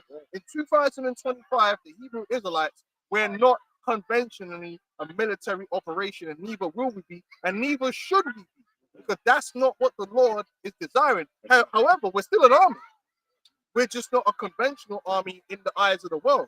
But the scripture speak in Ezekiel 37. Let's get that this is an army. It is an army, but the Lord's doing things a little bit different. And spiritual when I was, driving here in traffic, like, and you brothers is going to this point about not trusting, like in your own mind, and us being weak in comparison to Esau. The car in front of me has. Oh shit! Like literally, That's the game changer. like literally, at the same time, That's the power right there. at the same time, The Lord's working. the brother just was mentioning, you know, being spiritual, not trusting in our military, When- right? So called. When we consider, Challenge, man, man. one angel enough to destroy it, you know what I mean? 185,000 Planet. You know what I mean? Like when the Lord comes back with thousands of angels, thousands of angels, That's overkill. And the Lord ain't got no conventional military. That's and, not and, and there really is no need for the Lord to do that other than to project force, to project power. So, that's the only thing. You But don't we need have to all that. believe in that. And that's why the Lord wants us to believe in that rather than believe in ourselves. You know what I'm saying? Because if we had all the guns and all the superior, if we had superior force to Esau, then we just say, oh, it was our superior force that we beat them. Of course we beat them because we got nukes and we got this and that. But when we beat them there, it has to be the Lord, man. Yeah, because that's what the Lord's always been about, man. The Lord is all about getting the glory, right? As he should, mind you. Put that out there. Which is why you had instances like with Gideon. Because the Lord knew. The Lord knew, was like, look, man, if all of you go, I already know what you lot are going to say. Yeah, we won it. We won it. It's all about it. You have like the mighty men just like, you know, on the things, yeah, babe, you know, you went out there, you know, we chopped them man up. But the Lord was like, nah, bro, it's all about me getting the floor. You know what he said? Yeah, man. All right, go on. Sorry, can I get I got one here. Judith 9, verse book of Judith, you know, I ain't got one over 8. Judith 9 and 7. Behold, the Assyrians are multiplied in their power. They are exalted with horse and man. They glory in the strength of their footmen. They trust in shield and spear. And that's what the Lord is completely taken away from us. The ability to trust in shield and spear. Where we have to put our trust solely in him and his grace. That's the position the Lord wants us to be in. Because if he didn't want us to be, hey, we could rise up with bare rifle, AR-15 missile, hypersonic, like Iran and them, man. But we're not. Nowhere near that, man. Iran and them, man, have got their things. We got this. This is what we got, and we're happy with that. Yep. So they trust in shield and spear and bow and sling, and know not that thou art the Lord that breakest the battles. The Lord is thy name. Go. And that's what people are going to find out, because at the end of the day, this army is going to come from nowhere with the Lord and conquer. And it's the people that man fought. This ain't no people. This ain't no army. What kind of army is this? They ain't got no weapons. They ain't got no nothing. Yeah, and the same people, the Lord's going to rise up. And that's the same sort of thing that David said to Goliath. Yeah. You It's know? the same spirit. The same thing, right? That was a giant. Yeah. The rest of Israel didn't want to fight, man. But David It's wasn't scared. a mismatch. You know, like I was gonna say, I thought about it 2 minutes ago. I said, nah, it's not the time. I wouldn't say it. No. No, but then if it's that, No. That was a much more of a mismatch. You know, I'm only playing. it That means was it's like, crazy. someone is winning September. Verse 10, exceeding great army. Yeah, go ahead. This is Ezekiel 37, verse 10. So I prophesied as he commanded me. So what's what we're doing? We're prophesying. Yep. We're bringing out this word, which is powerful, which is mightier than any AR-15 or any hypersonic missile. Yeah. The word, the truth is mighty. Go on. And it says, and the breath came into them, and they lived and stood up upon their feet, an exceeding great army. That's the elect. The election is an exceeding great army, specifically the men, because women are not part of the army of Israel. Men, yeah, but we're described as an army. And even can we get Yahweh Shai said, "I've chosen you to be a soldier." In the New Testament, confirms that when you come into this thing, yeah, you're chosen to be a soldier of Israel, but that don't mean you start dropping and rolling. Start doing the rolling shit. You know, like Al Qaeda training videos. You know what I'm saying? Look, check when you come out. Hey, but even their training videos look better than ISUPK's videos, man. But that's because they had that good CIA training. Like, who's playing the brothers like, and Right. Bro, you shouldn't even be in that situation. But I was gonna say, check when we came out of Egypt, we come out as a host, as an army, right? Yeah. But which one of us was trained in warfare? None of us. We were just technically civilians, you know, but we went to war. You know, we wasn't training. The Lord brought us victory in the battles, man. Yeah, because You if know? we had such a great army at that time, we would have fought our way out of Egypt. That's But right. the Lord delivered us out. That's it. You know.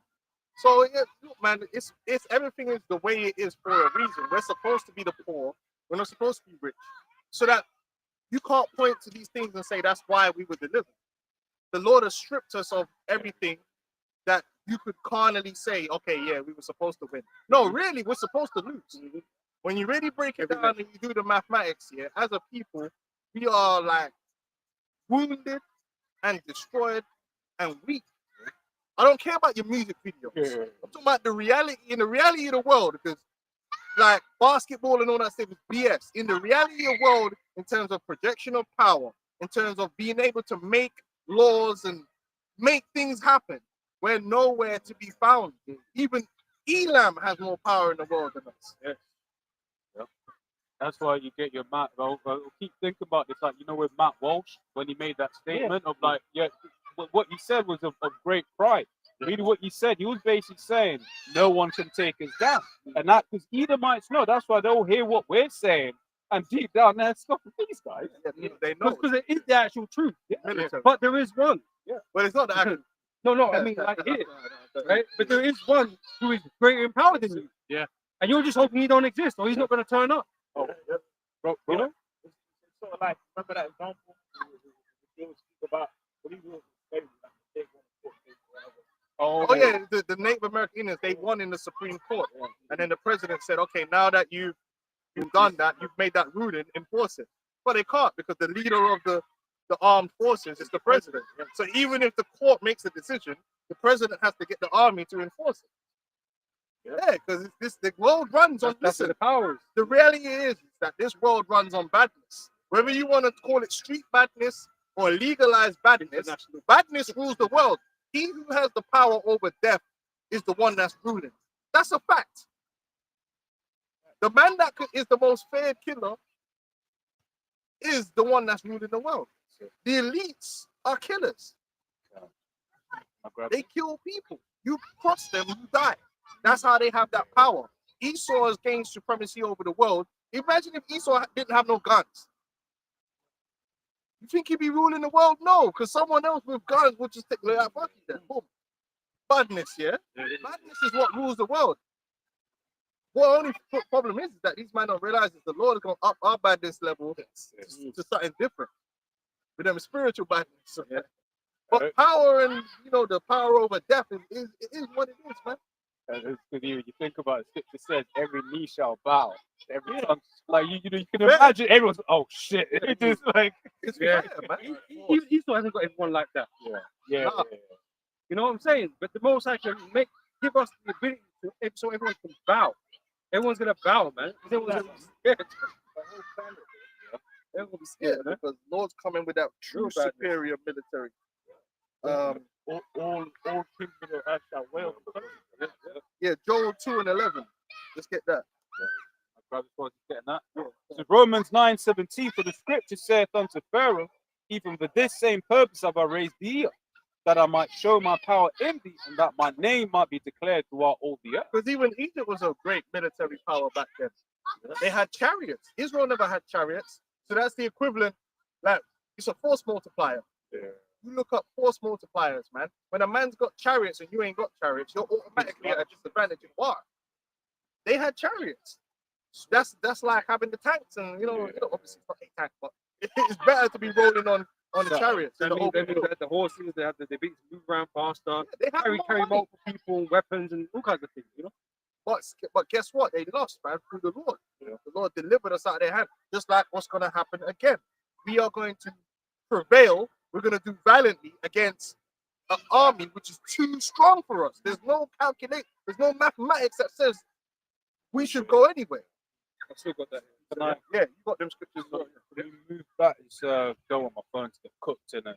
Oh, is the sun on it? Sunday, Okay. yeah, sun's a bit on it. So like, just be careful. There's dog poo everywhere in there. Is it? Yeah. Maybe not here, but it's like in this patch.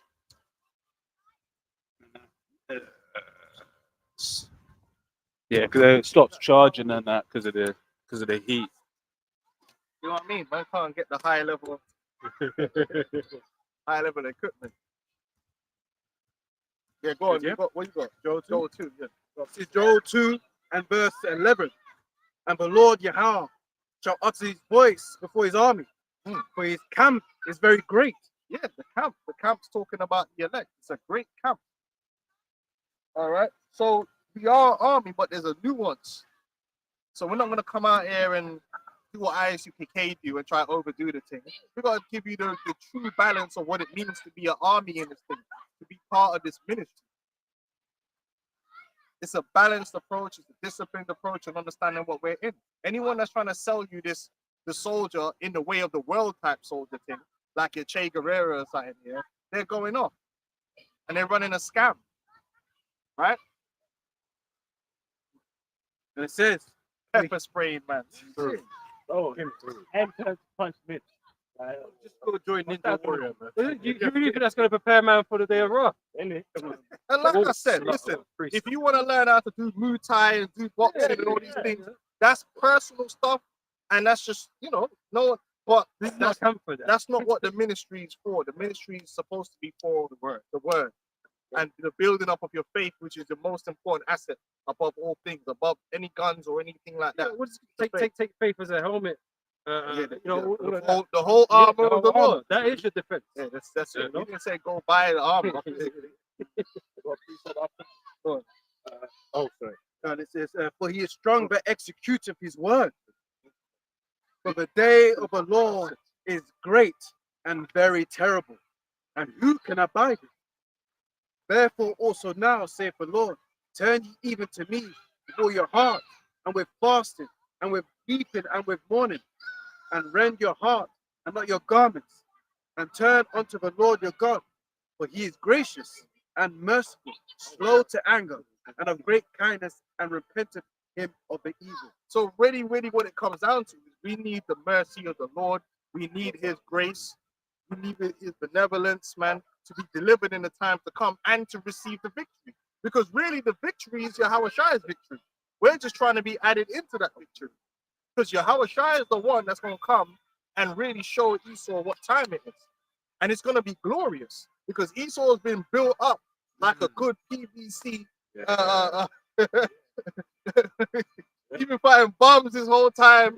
He's been building him up here like he's something until the real power comes. And that's when the world's going to realize that, raw, we built all this weaponry and all that, and it ain't nothing compared to the true power. You look like a paper tiger. You don't look like the paper tiger that you are. Guns and all this stuff.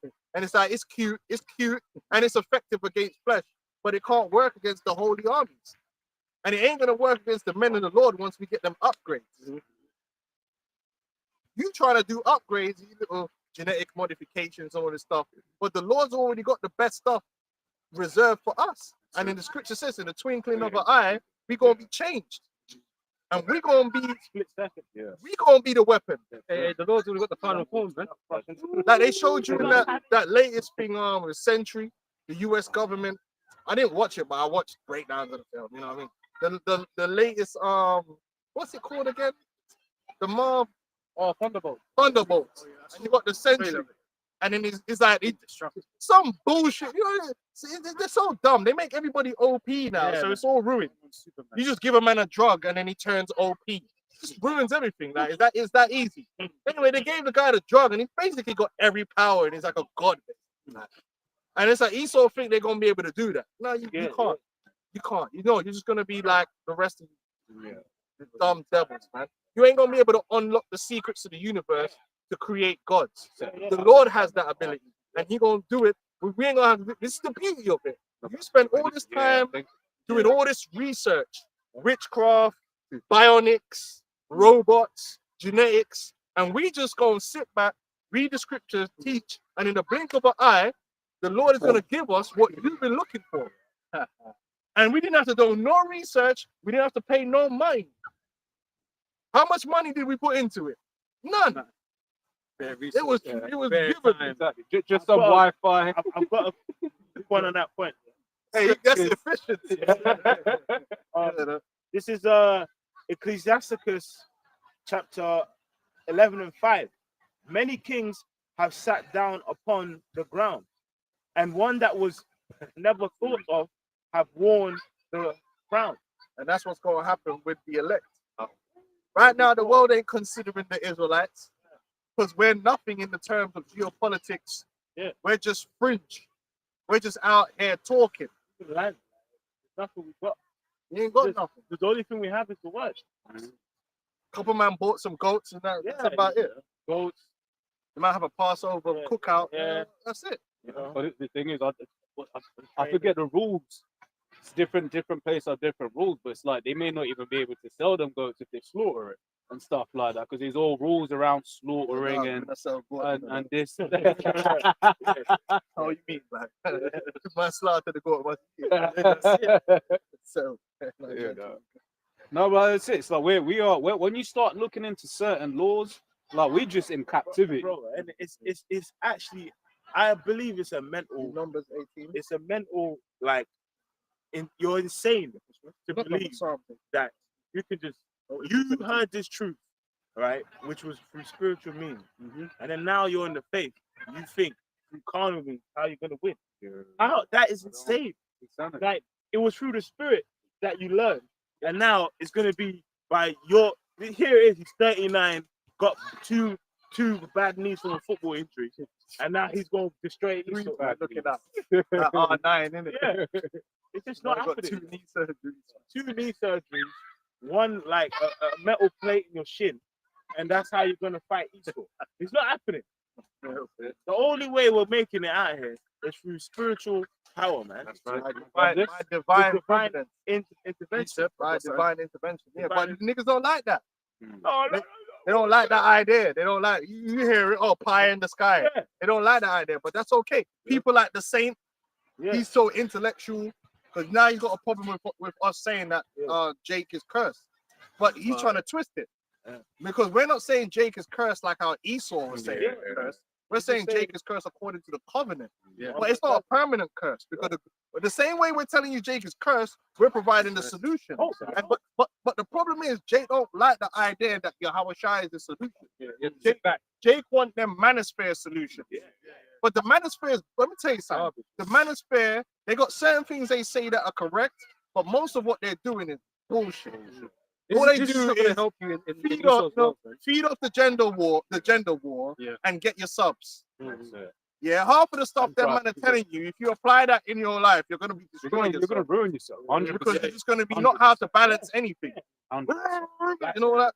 Like until you make it over 100,000, that makes you a high value, man. Yeah, all this Yeah. bullshit. Like, so or if you're in a fucking ghetto in Nigeria, Nah, fuck that. you're Yeah, just cooked.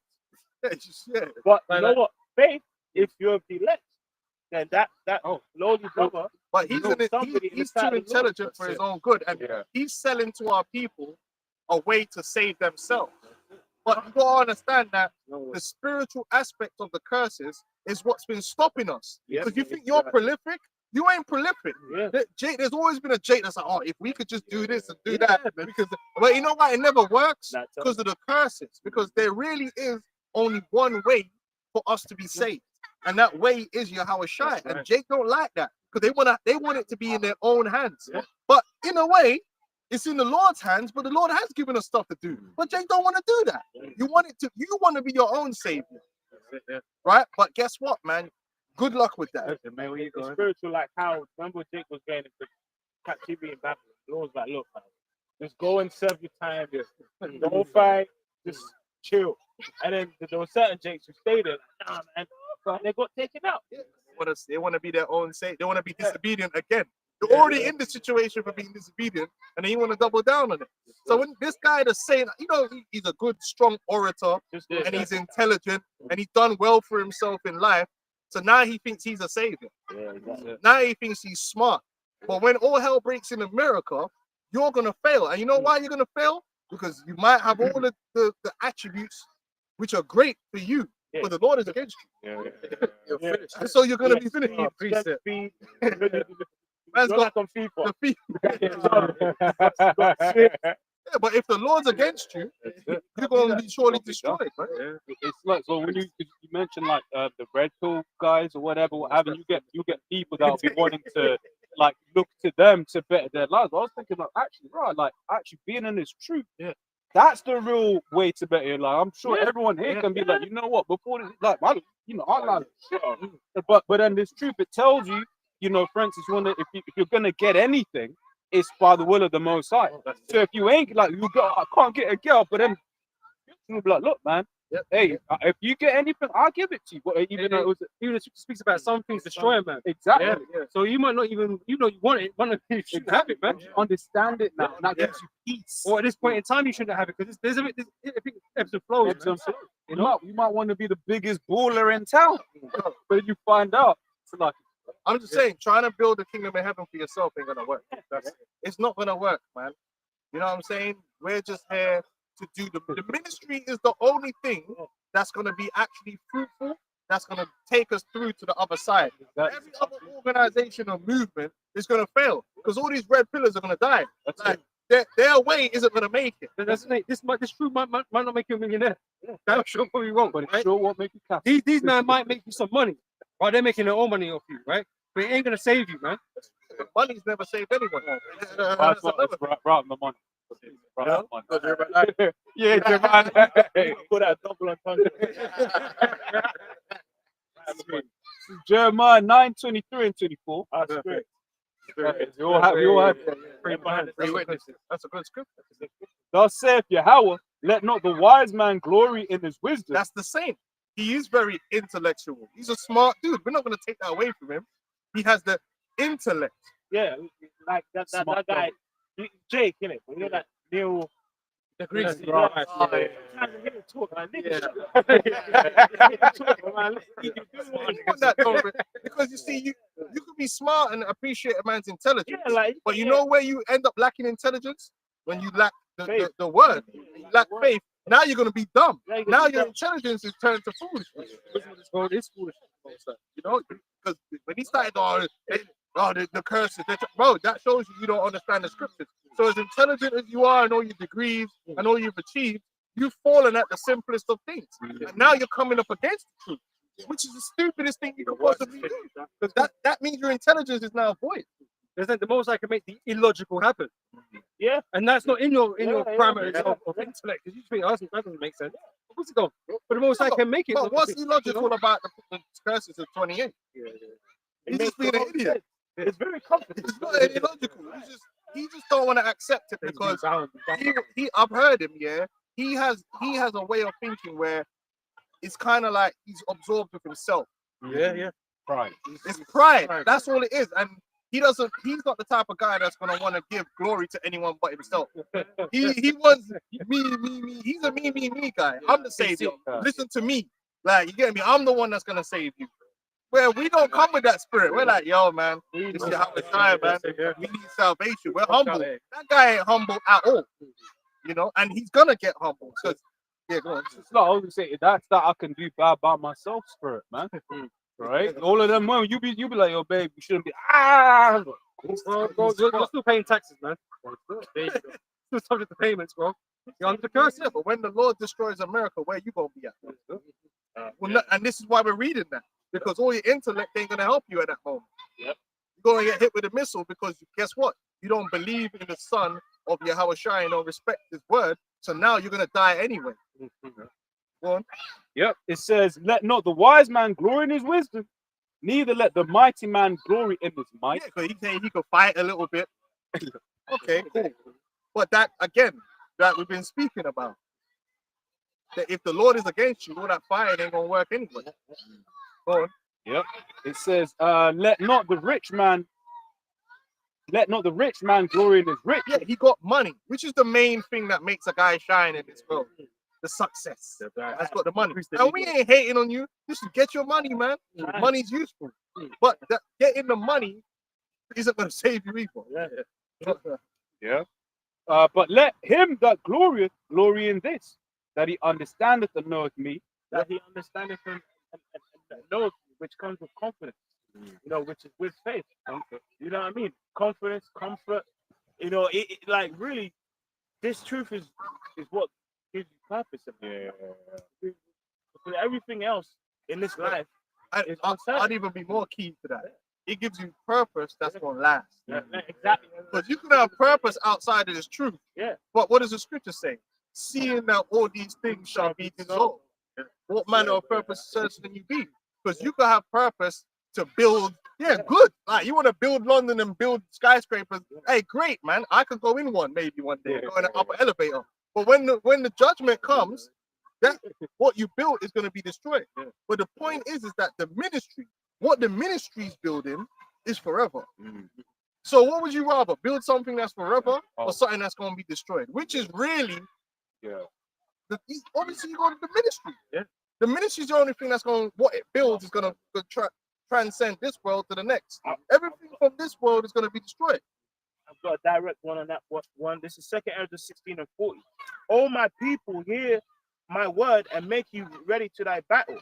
And in those evils being pilgrims in upon the earth.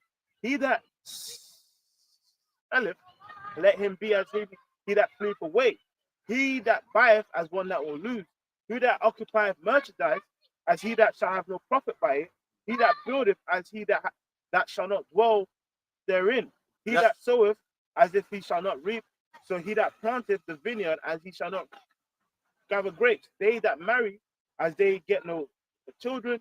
They that marry not as widowers. Basically, you got, when that time comes, you got his rolling spirit, man. Yeah. You got a lot of man, and you see, a lot of people are going to be locked into this kingdom, right? And as it collapses, the thought of everything they're going to lose is what's going to draw them into the system further. So try and salvage everything they've worked for. Prime example was senior 19. I can't go on holiday. I just get jabbed. I worked all my life for this success. Yeah. So then when they say, take this chip and we'll let you keep some of it, then man gonna want to take the chip to keep some of it. Because you attach yourself to success in this world. Whereas we know that anything we achieve in this world, listen man, we live in this world, brothers do things. You have to do things. Like I said earlier, I don't advise anyone to go into a job and stay at the bottom.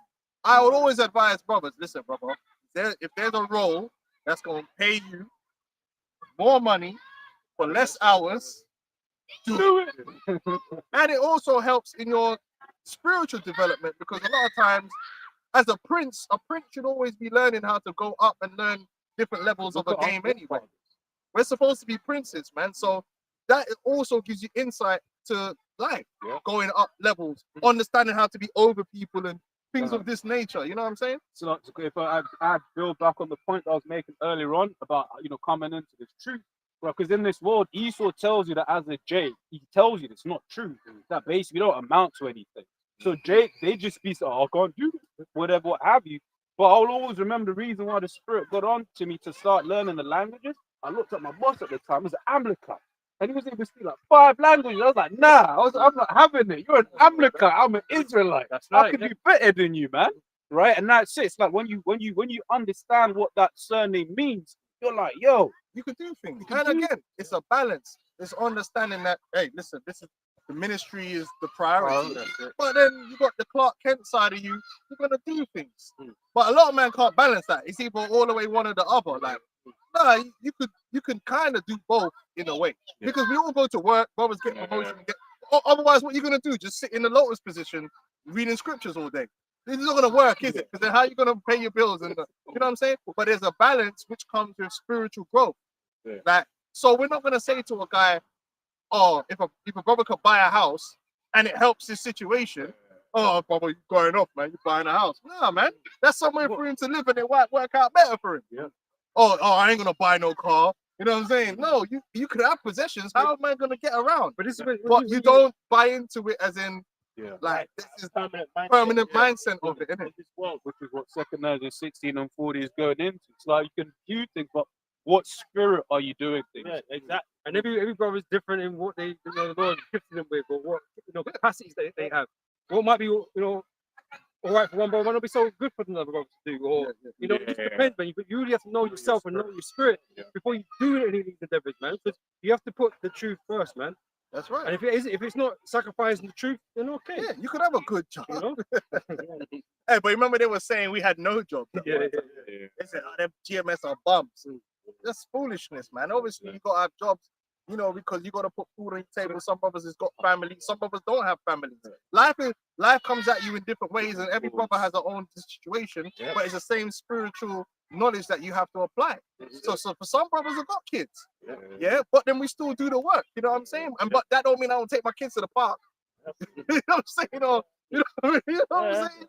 But some guys has to be one extreme or another, and it just gets crazy. Like, nah, it's life. Some guys don't want to work for these. Some brothers will be like, they act like brothers ain't got women, bro. You know what I mean? They'll be surprised, or dreamers hate women, like as if you know what I mean? Like, man won't take his woman out for a meal. What bitch? He's a demon. Go in the house, a demon. Bro, Scripture says not to be a lion in night. bro, it's crazy, bro. You know, bro, life is balanced. There's a balance in life, innit? But at the same time, we still have the understanding of this truth, which drives us, and it's at the forefront of what we do. So, like I said, the difference between us is when all hell breaks loose, our mind's already switched over here. Like, yes, like we're about to go into the kingdom. Whereas people in the world is like, no, I built this house. You know, all this work I put in, it's like, and they're gonna melt. Whereas we're like, we gotta go. Are we trying to get to the next? I'm sure brothers saw that video of that. There was like a guy that owned a yacht, you know what I mean, a fisherman.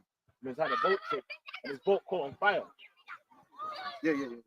And like his boat caught on fire. Oh, And like all the other guys on the boat, they got on another boat. but he's staying. Like, I'm getting out of here, this shit might explode.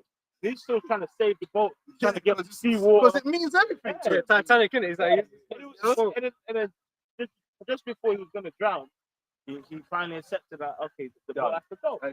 You know, because his mindset was that This is all there is. all there is. But our thing is, we understand this ain't all there is. There's It's something better. after here, and that's what It's keeps you on the level. So what the brother read there, it's like, boy, if you got shit, you gotta just leave it. You know what I'm saying? But a person that's in the world, they can't have that mindset Can't let because go. they're attached to these things, but they believe they got one life. And you know what I'm saying? So it's just like, it's here. It's all here. it's over. It's gone. It's never over once you have your Hawashai Shai. This is the thing. Hey, it's beginning. Even if you lose your life, as long as you got your Hawashai Shai, you still have everything. You shall separate Nah, that's a hard outside. mindset to be in. What, even if I lose my life? Yeah, but the scripture says that nothing can separate you from the love of the Lord, even death. So really, as long as you got your Hawashai Shai, you have everything. You have everything to win. So you can lose and still win. Oh, in the sight of the unwise, they seem to die. Yeah. Seem. Yeah, Well, they're in hope. They're just waiting on their crown. You know. Your house burning down is a big thing. Yes. You know, people that burn house burn down, they lose all their possessions. I'm from a carnal mindset, and even if you Even now, yeah, even you hurt, like, oh shit, like my PlayStation. I'm joking. Well, think about it. If you've got all your identity documents in the yard, that's a mission. It's mad. It's a mission. I worked hard.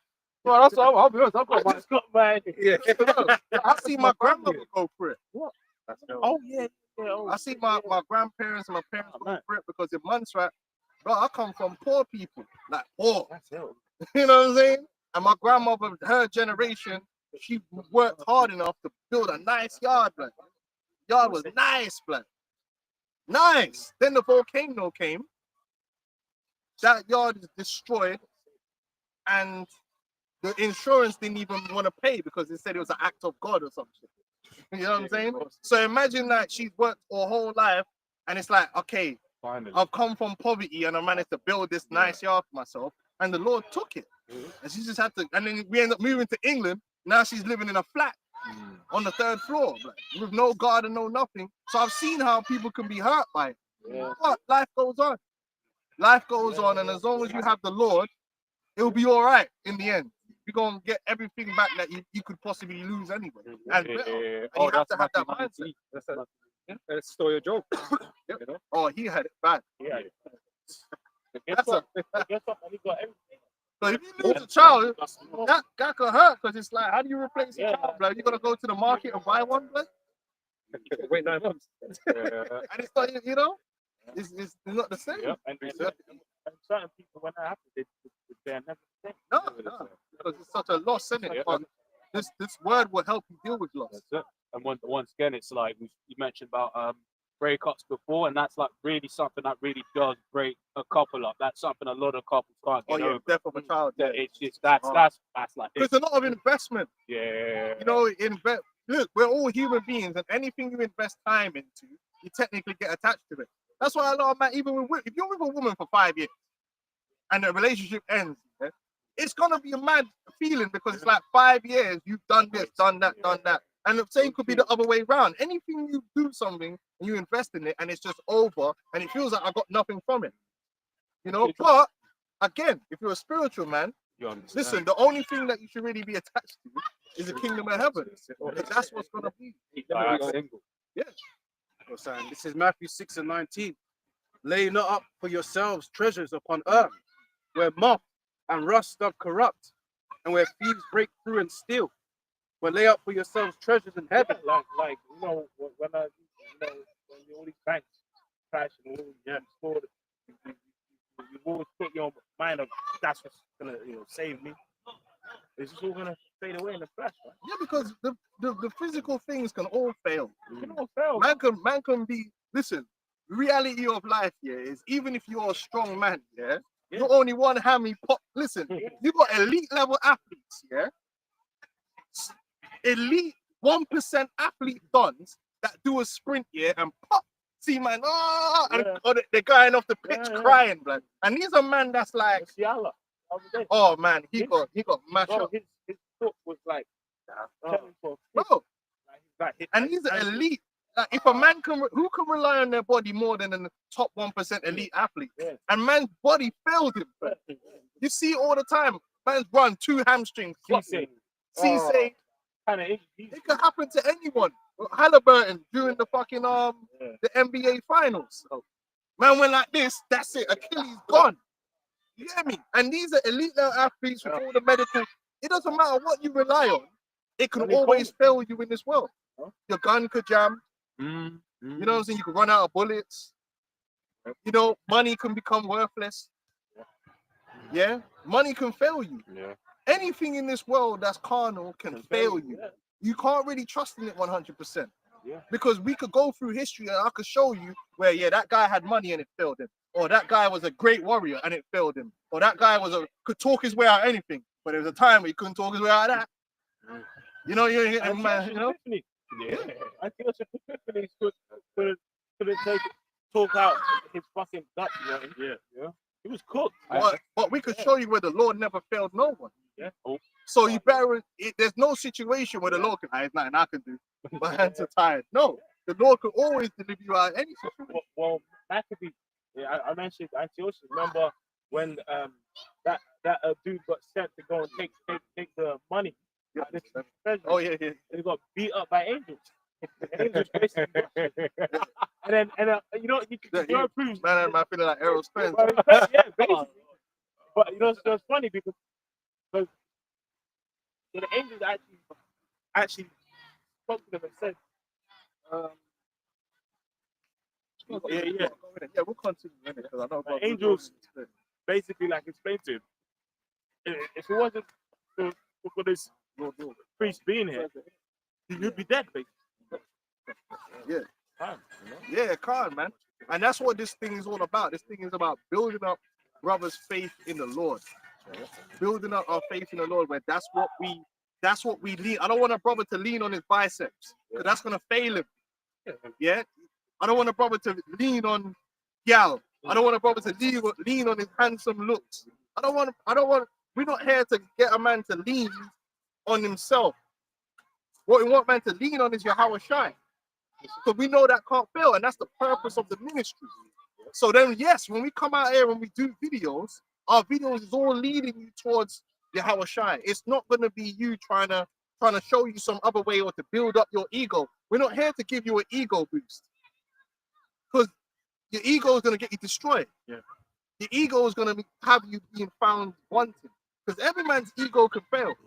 Look at Tyson Fury. No man born of his mother. Yeah, but his boxing skills failed him. Yeah. And got punched up by a middleweight. Yeah. Cool. Had man moving pillar to post, and his ego ain't even recovered since. Yeah. They Rabbi was political. Right, we're political. You You were moving from one rope to the other, stumbling around the place, man. Before he was cursing him out, you just Yeah. blown up middleweight. Yeah, the ego can fail, man. Yeah. Your body can fail you. Everything from that you think that yours, Oh. your memory. Remember Connor? Remember Gregor? He was saying that if the Lord came in the ring, he'd beat him. That's crazy. And guess what? Remember he had that leg break. Yeah. And he was on the floor, still being proud. Yeah, the angel was like, Yeah. Basically got sliced up by angel. You know? And then his leg broke. The only thing you can lean on is the Lord, man. The only thing you can rely on is the Lord. There's nothing else.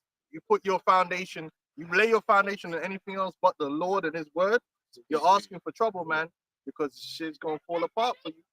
And that's what the world wants you to do. The big thing is now is get money. Yeah. Money, get to the bag. The bag is what's gonna make you high value, but you can rely on that bag. Bro, the bag, listen, man, if they collapse that money, what you gonna do? When they collapse that money, what you gonna do? Prime example is certain dudes that invested in Bitcoin early. Like, do you remember that dude that his bird threw away his wallet and he searched, he paid the council. oh yeah, it's in the landfill. It's in the landfill. You know the mental trauma of having 500 million in a USB and it's gone. Wow, Like, you can't pay future gold. There's another guy. that's a murder suicide. Yeah, there's another guy. Yeah. There's another guy. He had what do you call it? He had codes, and he's only got one password attempt left. Yeah. Oh yeah. One password Murder attempt left. suicide. But what we're going into, those guys, they're trusting in order, because in this world, when you really think about just how through most people in this world are, I think your minimum wage in the UK, which if you're in London, that doesn't really help you at all. Your minimum wage, you're still in like the top 1% in the world. That's crazy. In the world. That's crazy. Don't feel like it. In Zimbabwe, it's like, what do you call it? I think the like national average is like $300 a month. Yeah, that's the same. Hey, that's why you gotta retire abroad. Hey, we're For giving real, you for real. the advice. Yeah, All right, go. I'll go. The book of Psalms, chapter 3, and verse from 16. There is no king saved by multitude of an host.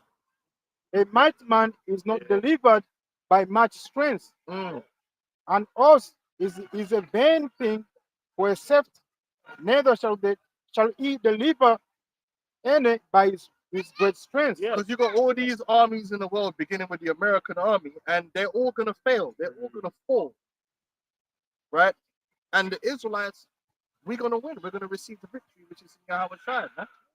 And we can say that, and we say it boldly and with confidence, man. And we don't have to worry about it. No, your car parked in the right place. But there's a man over there, sir. Yeah. Okay. You good? Okay. Right. And that's why the stories are there written for us of the Lord miraculously delivering our people, man. Right. Got Psalms 18? Yes. In just in time. This is Psalms. This summarizes this kingdom. Yeah. Like, this guy knows the parking is free from 6:30. So he's come at 5 past 6 to just give everyone a ticket. Wow. And now the actual price of tickets are Yeah, it's way too much. Bro, I got one the other day, man. I'm hurt. Bro, the ticket price should be like £20. Bro, guess what? In Wales, it's like £40, £30. You get a ticket, you're like, fine. But Now you get a ticket, you're like, shit. But this is it. It's just like, I remember someone saying this. Basically, like, if you get a fine for doing something, that just means it's legal for a fee, right? So that's why you get certain people that they're balling. Oh, well, I told you the story. My old boss, what do you call it? He had this big whip parked outside illegally. I'll go tell him, yo, you're getting a ticket. He just found his hand at me, like 90 quid. I was like, bro, you know what I'm saying? But the little man is hurt. Yeah, it's a lot. It's where it always hurts the little man more. But they set it up like that. Yeah. Now, if they graduated it, Yeah. they'll be hurt. I think there was a couple of ballers that did that, where it was cheaper for them to get tickets Rather than pay for than parking. to pay for parking. Yeah. And because I know you said graduated. I forget which country, one of them Nordic countries, where it's like when you speed, you're charged. I think it's like I'll give a random number. It's like, let's say it's 10% of your annual of like your monthly wages or something. That's your fine.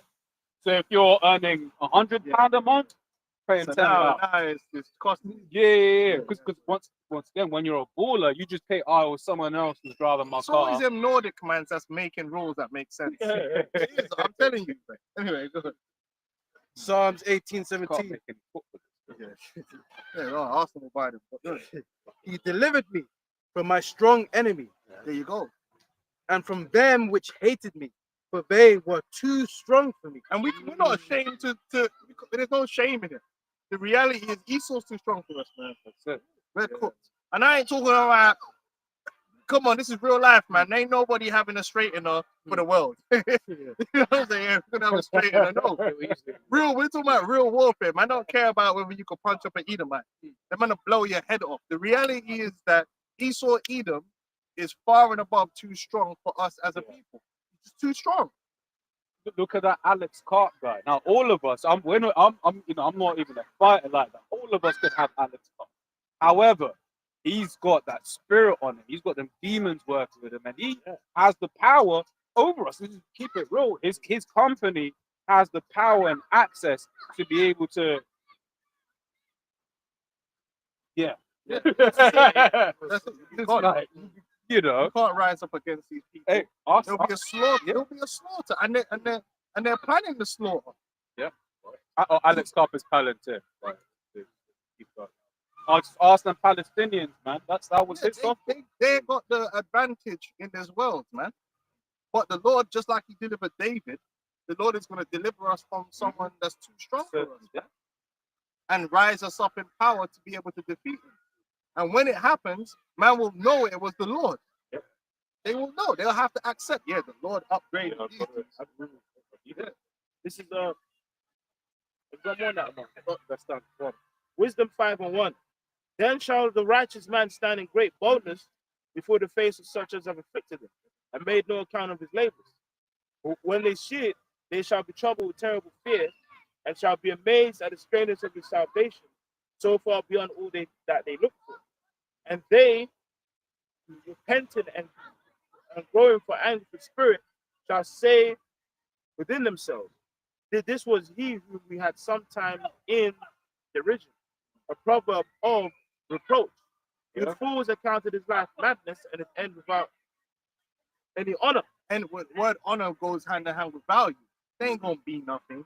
That's another way of saying They ain't gonna gonna be end up shit. nowhere. We rule over you. You're ours, man. Whatever you have or don't have is by us. You know, if we give you a job, it's DEI. You know what I mean? You know what I'm saying? Whatever you have or don't have, it's me that's giving it to you. That's the way Esau looks at Jake, man. That we've allowed you to do this. We've allowed you to do this. Because if we didn't want you to do it, we wouldn't be doing it. And in some ways, they're right on that. You know, we're in Esau's hand. The Esau could pass a law tomorrow if he wanted to and say you can't come out of your house. Yeah? And he could do that.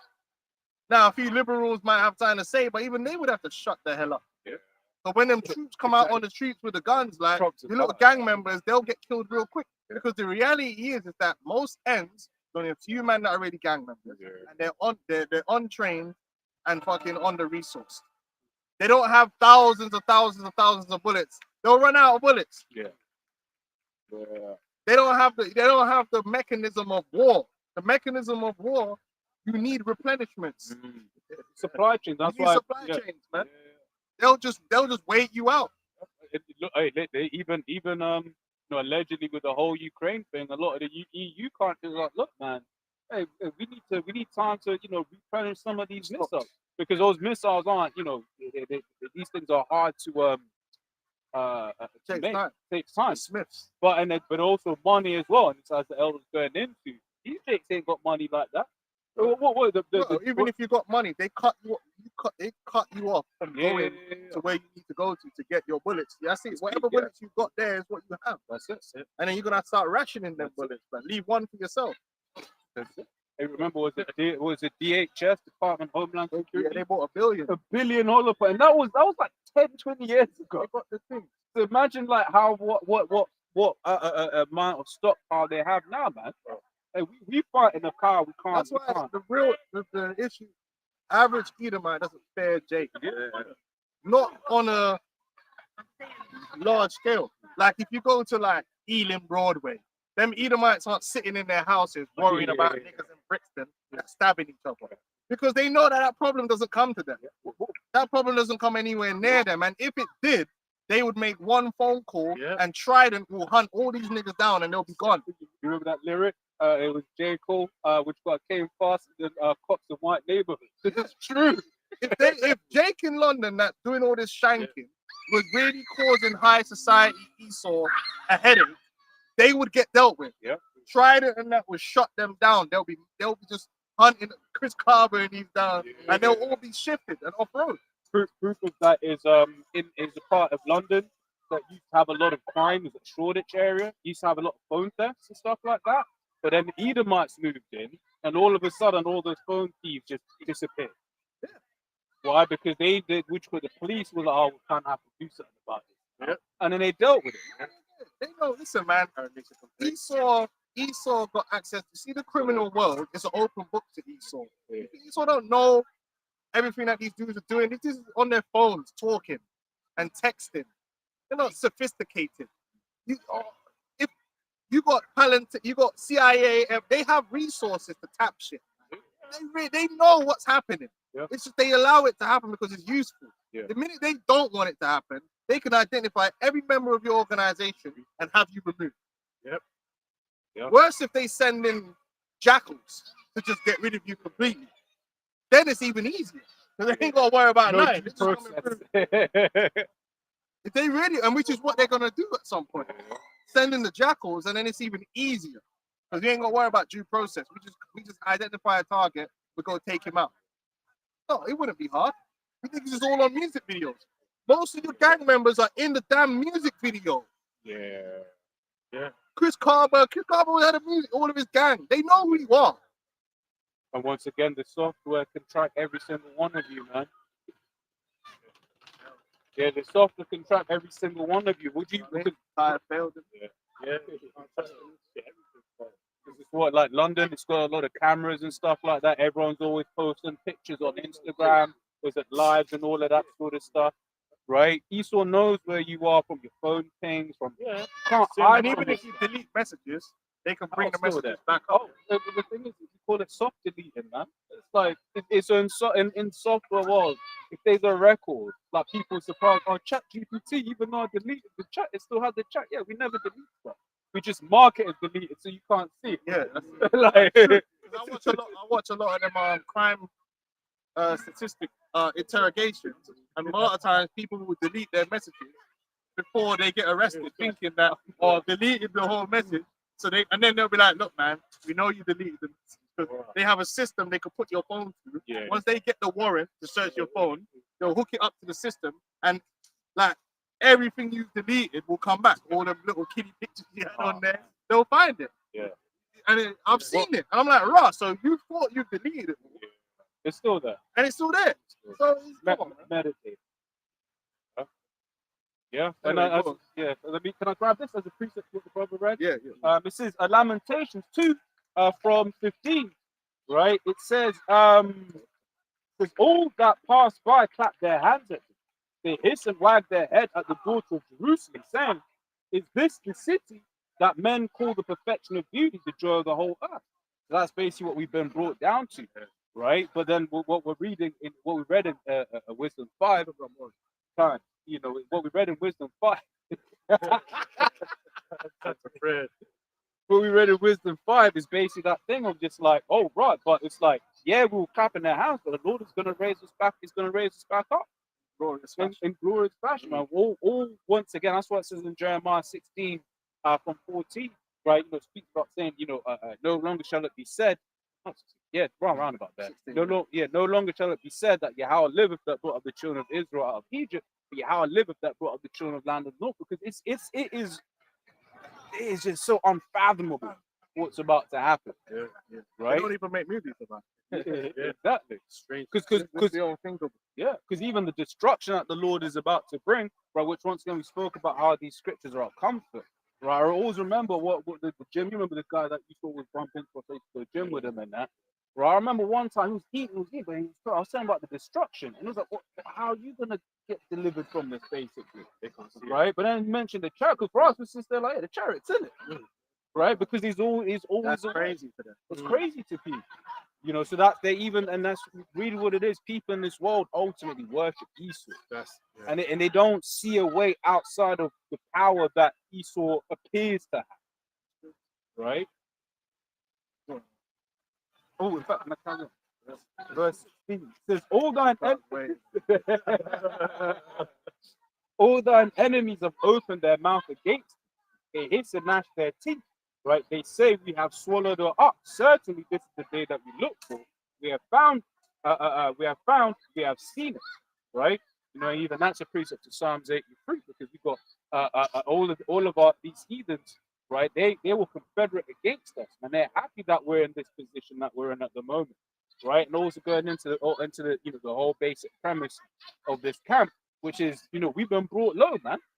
That's why they all have armies that's gonna be punished. Yeah. Oh, They all have armies and they're gonna die. They're gonna die in these wars, man. Yeah. Even them Iranians, man. Mm-hmm. They're gonna die in these wars, man. Because the Lord ain't with Iran. Yeah. We ain't with us. Let's make that clear. Yeah. We ain't with no nation. that's right. We're not with the Palestinians. We're not with Iran. We're not with China. We're not with Russia. We ain't with none of them rude boys. No, we ain't no, no one. We ain't no one side but Yeah. Yahweh Shai's side. That's right. No, nation of Islam. Like, Oh yeah, no, certain no, dudes, no, you know, certain people, affiliated. no. We definitely ain't with nothing to do with Islam or any other religion. We're strictly only for Yahweh Shai and the elect of Israel and Israel's rights. We don't care about human rights, women's rights, children's rights. Israel's rights is what we in the scriptures, and that's what we look to for the Lord to establish, man. That's it. The true people of the Most High, right? The so-called Negro Latinos, the Americans, and they're scattered. Yeah, man. Because right now they're trying to make sure the don't care world about where them. it's like the two sides, and one's good and one's evil. For us, they're all evil. From our perspective, all nations are evil.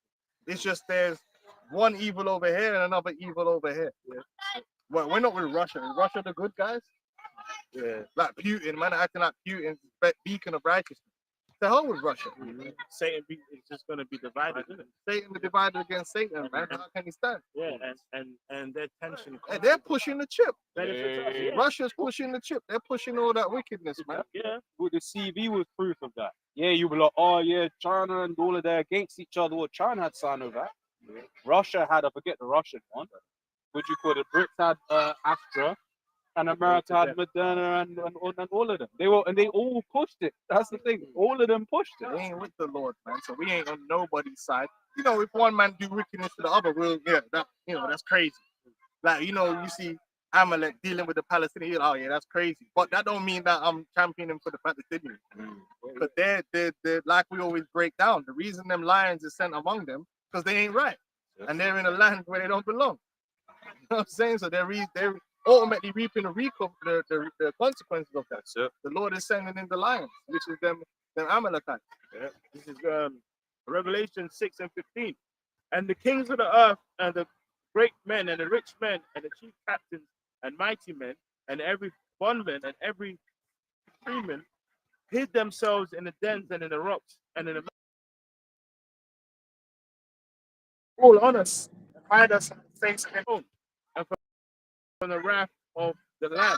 For great is the day of his wrath is come, and who shall be able to stand? And in that day, that's when our boldness is going to be made manifest. That's when man are going to be like, that's why that man dedicated their life. It makes sense. But that's when it's going to make sense. Now we just look like, what you man doing though? What you man, how the man are, what you man doing though? What are you going to achieve? Because they don't know the true power. So for them, what we're doing is madness. We should be joining them trying to get money. We should go sign up to Andrew Tate's academy or some foolishness like that. Oh, go do this, go do that, man. What are you man doing? When we realize that what we're doing is the only thing to be doing.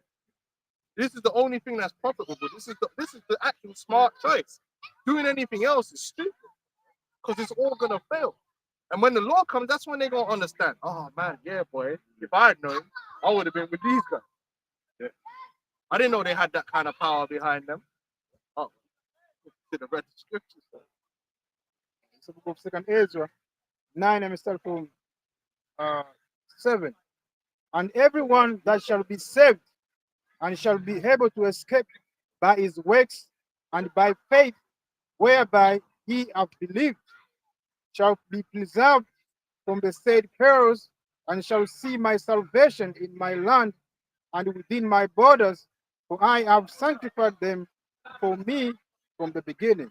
So that's what it's all about, the faith. He said they're going to be sanctified through the faith. And what does faith come through? The hearing of the word. And that's the reason why we're out here preaching. You know, one of the reasons obviously is to condemn those who don't believe. But the main reason is so that the elect can hear and be edified and be delivered in that time to come. And that's very important. And that's more important than spraying mace in people's faces and all that stuff. Because all that stuff is just unnecessary fluff that ain't got nothing to do with this ministry.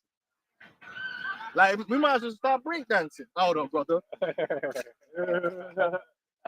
You know, like, what? Yeah, like, you just start, you know, become full-time influencers and just start doing, you know.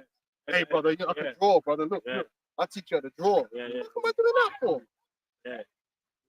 And everyone gets fake, you know, it's a Rolex. It's like, you ain't a high value man, so you earn a... Yeah, like, what are you doing here? Hey, brother, stand still. Yeah. Like, what are we doing? What's that? How does that build a man's faith? How does that edify a man? If you want to learn how to fight, there's other avenues that you could do that. When you come to us, what we're going to do is give you spiritual understanding. Anytime I'm going outside of that to any degree, it's really wasting time. You know? Boot camp. What for? You go gym. If you want to go gym on your own time. Like, I ain't here to show you how to do a bicep curl. I don't need to show you how to do a bicep curl. There's like a billion dudes out there and women that will show you that shit, man. We need to, but there's how many people are doing what we're doing, which is making known the knowledge of the Lord, man, in every place. So, James 1:21. Wherefore lay apart all filthiness and superfluity of naughtiness, and receive with meekness the engrafted word, which is able to save your soul. that's it. We ain't got to show you no weddings. There's no edification in that. If you want to go marry a woman, that's your business. That's your personal thing between you. Why do I need to go video a wedding to show you? How does that build up your faith in Yahweh Shai? What understanding does that give? No, that's some social media, reality TV type thing that does nothing. It's just to get guys that are like, oh, so for Chinese, man, I can get a wife. Like, but that's the wife ain't gonna save you, man. She might, if you help it. And then you see how the Sakari, he was one of the main ones becoming an influencer, which he's basically become a full-time influencer now. Yep. He's talking about things in the world now. He's shifting. Man. I was gonna say he's shifting harder. He's shifting again, because this guy is freaky, man. You gotta say nothing about this guy. He's shifting completely away from the truth and going into what he really was. Yeah. From the very beginning, he was a nigger, and this is what he should have been doing. He should have just been one of them Kai Cenat or them Logan Pauls, because that's what he is. He's a nigger in the world that wants to do worldly shit, get attention and get money, and do what he wants to do, and that's fine. He just shouldn't have done that over here. So now he's gonna get judged worse than Kai Cenat and all these guys, because he had the nerve to come over onto this side and masquerade as a high priest, knowing full well you like to do it in the booty. Or, you know, knowing full well that's what you were into when you weren't really about Yahweh Shai. This was just a opportunity for you to get fame and gain some followers. This ain't the place for that. Yeah, fake and some fake Doing day in the life of videos. What edification is that? Hey, shalom, so I wake up, spray my armpits, eat cornflakes, day in the life, like you somebody for someone to emulate every fucking second of your life. That's celebrityism. I was saying, why they negotiate with the three of them? Tell them what to do, you know. You know what I'm saying? Like these dudes, and you see it happening. They're becoming socialites, man. You know, doing shit that's not necessary. The elders keep it very simple.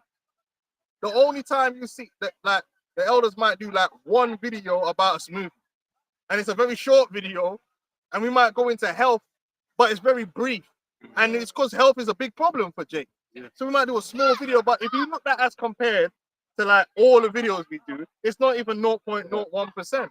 As the Apostle Sahar keeps saying, but what does the chat say about, they're known for going into prophecy? Go into That's it. prophecy like we've been doing today. And we speak things that's going to build up your perspective and build up your understanding. And most importantly, build up your faith. The edification of the saints. This is what we're here for. And if a man ain't doing that, then what are you doing? You're doing your own thing. But we could do that too. Brothers could get out here. I can show you how to do kick-ups. Why don't we do that? Let's do kick-ups. Hebrew Israelite kick-up challenge. Oh, we're going to video a football game. We're going to play football. Hebrew Israelite 5 Teach the word and then shut the camera. And if we're going to fellowship together, you don't need to see how we're fellowshipping together. You don't need to see us chilling. What do you need to see that for? We're not celebrities. That's that, and that's a new age thing to watch people like they Esau brought that in with the 20. Well, really before that, but before that, Big brother. the idea of a celebrity in general, where you're engrossed with other aspects of their life other than what they're a celebrity for, is a new thing. I was on purpose. Yeah. What does he eat for breakfast? Man's an actor. What does he eat for breakfast? Like, what? What does it matter what this guy eats? He's a fucking actor. The only thing you should be concerned of is his craft. But now you want to know more. You want to know everything about his life beyond the fact that he's good at acting. Yeah. Like, he's not a normal person. Yeah. Like, how does he take his shit?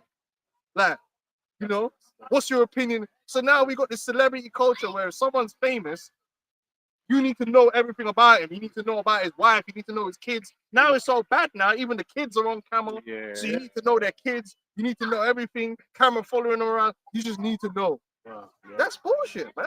Listen, if a man play football, all a man want to know is at the most is about watch him in training outside of the football match, or I might hear him talk about football related things. I don't want to know about you and your grandmother and when you were eating pancakes.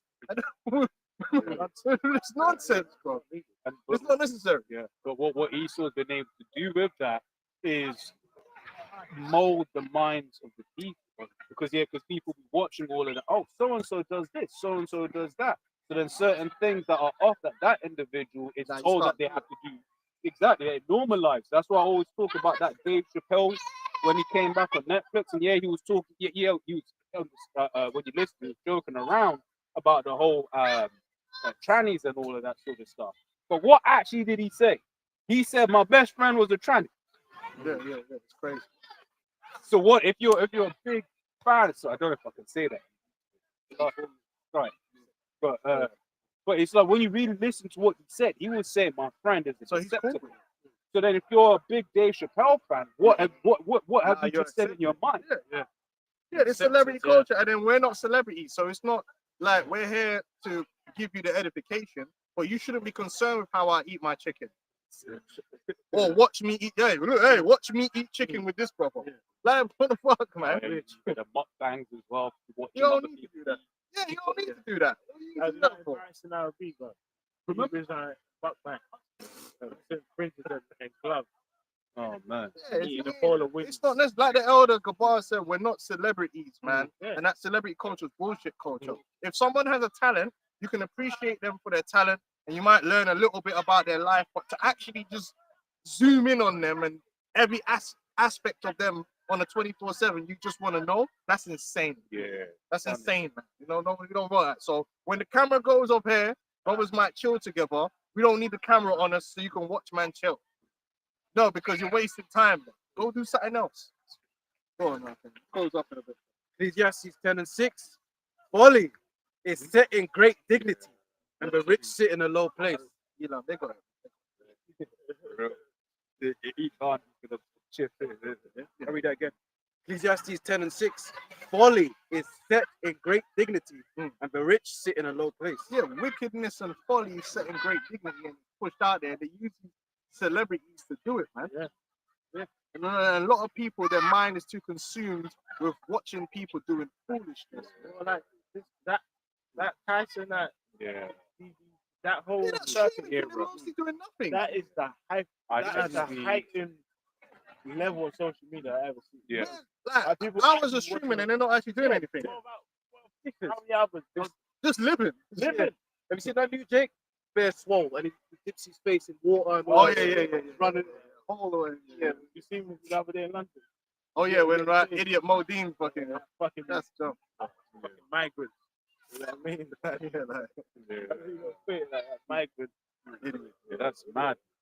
Yeah, you gotta like we're not celebrities, so we don't play into that culture. Don't be starstruck. We're normal men. Like Apostle Gabar said, we're ordinary men that's doing an extraordinary thing. So don't think you need to look up to everything I do. You want to clip your toenails when I clip my toenails and watch me clip my toenails or some bullshit like that. Yeah, Make us look like superheroes. you know what I'm saying? No.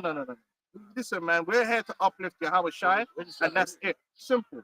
Yeah, we're just trying to say it. All right, you probably got anything else and we'll close up. That track was on. That's over a gig. I'm just trying to live.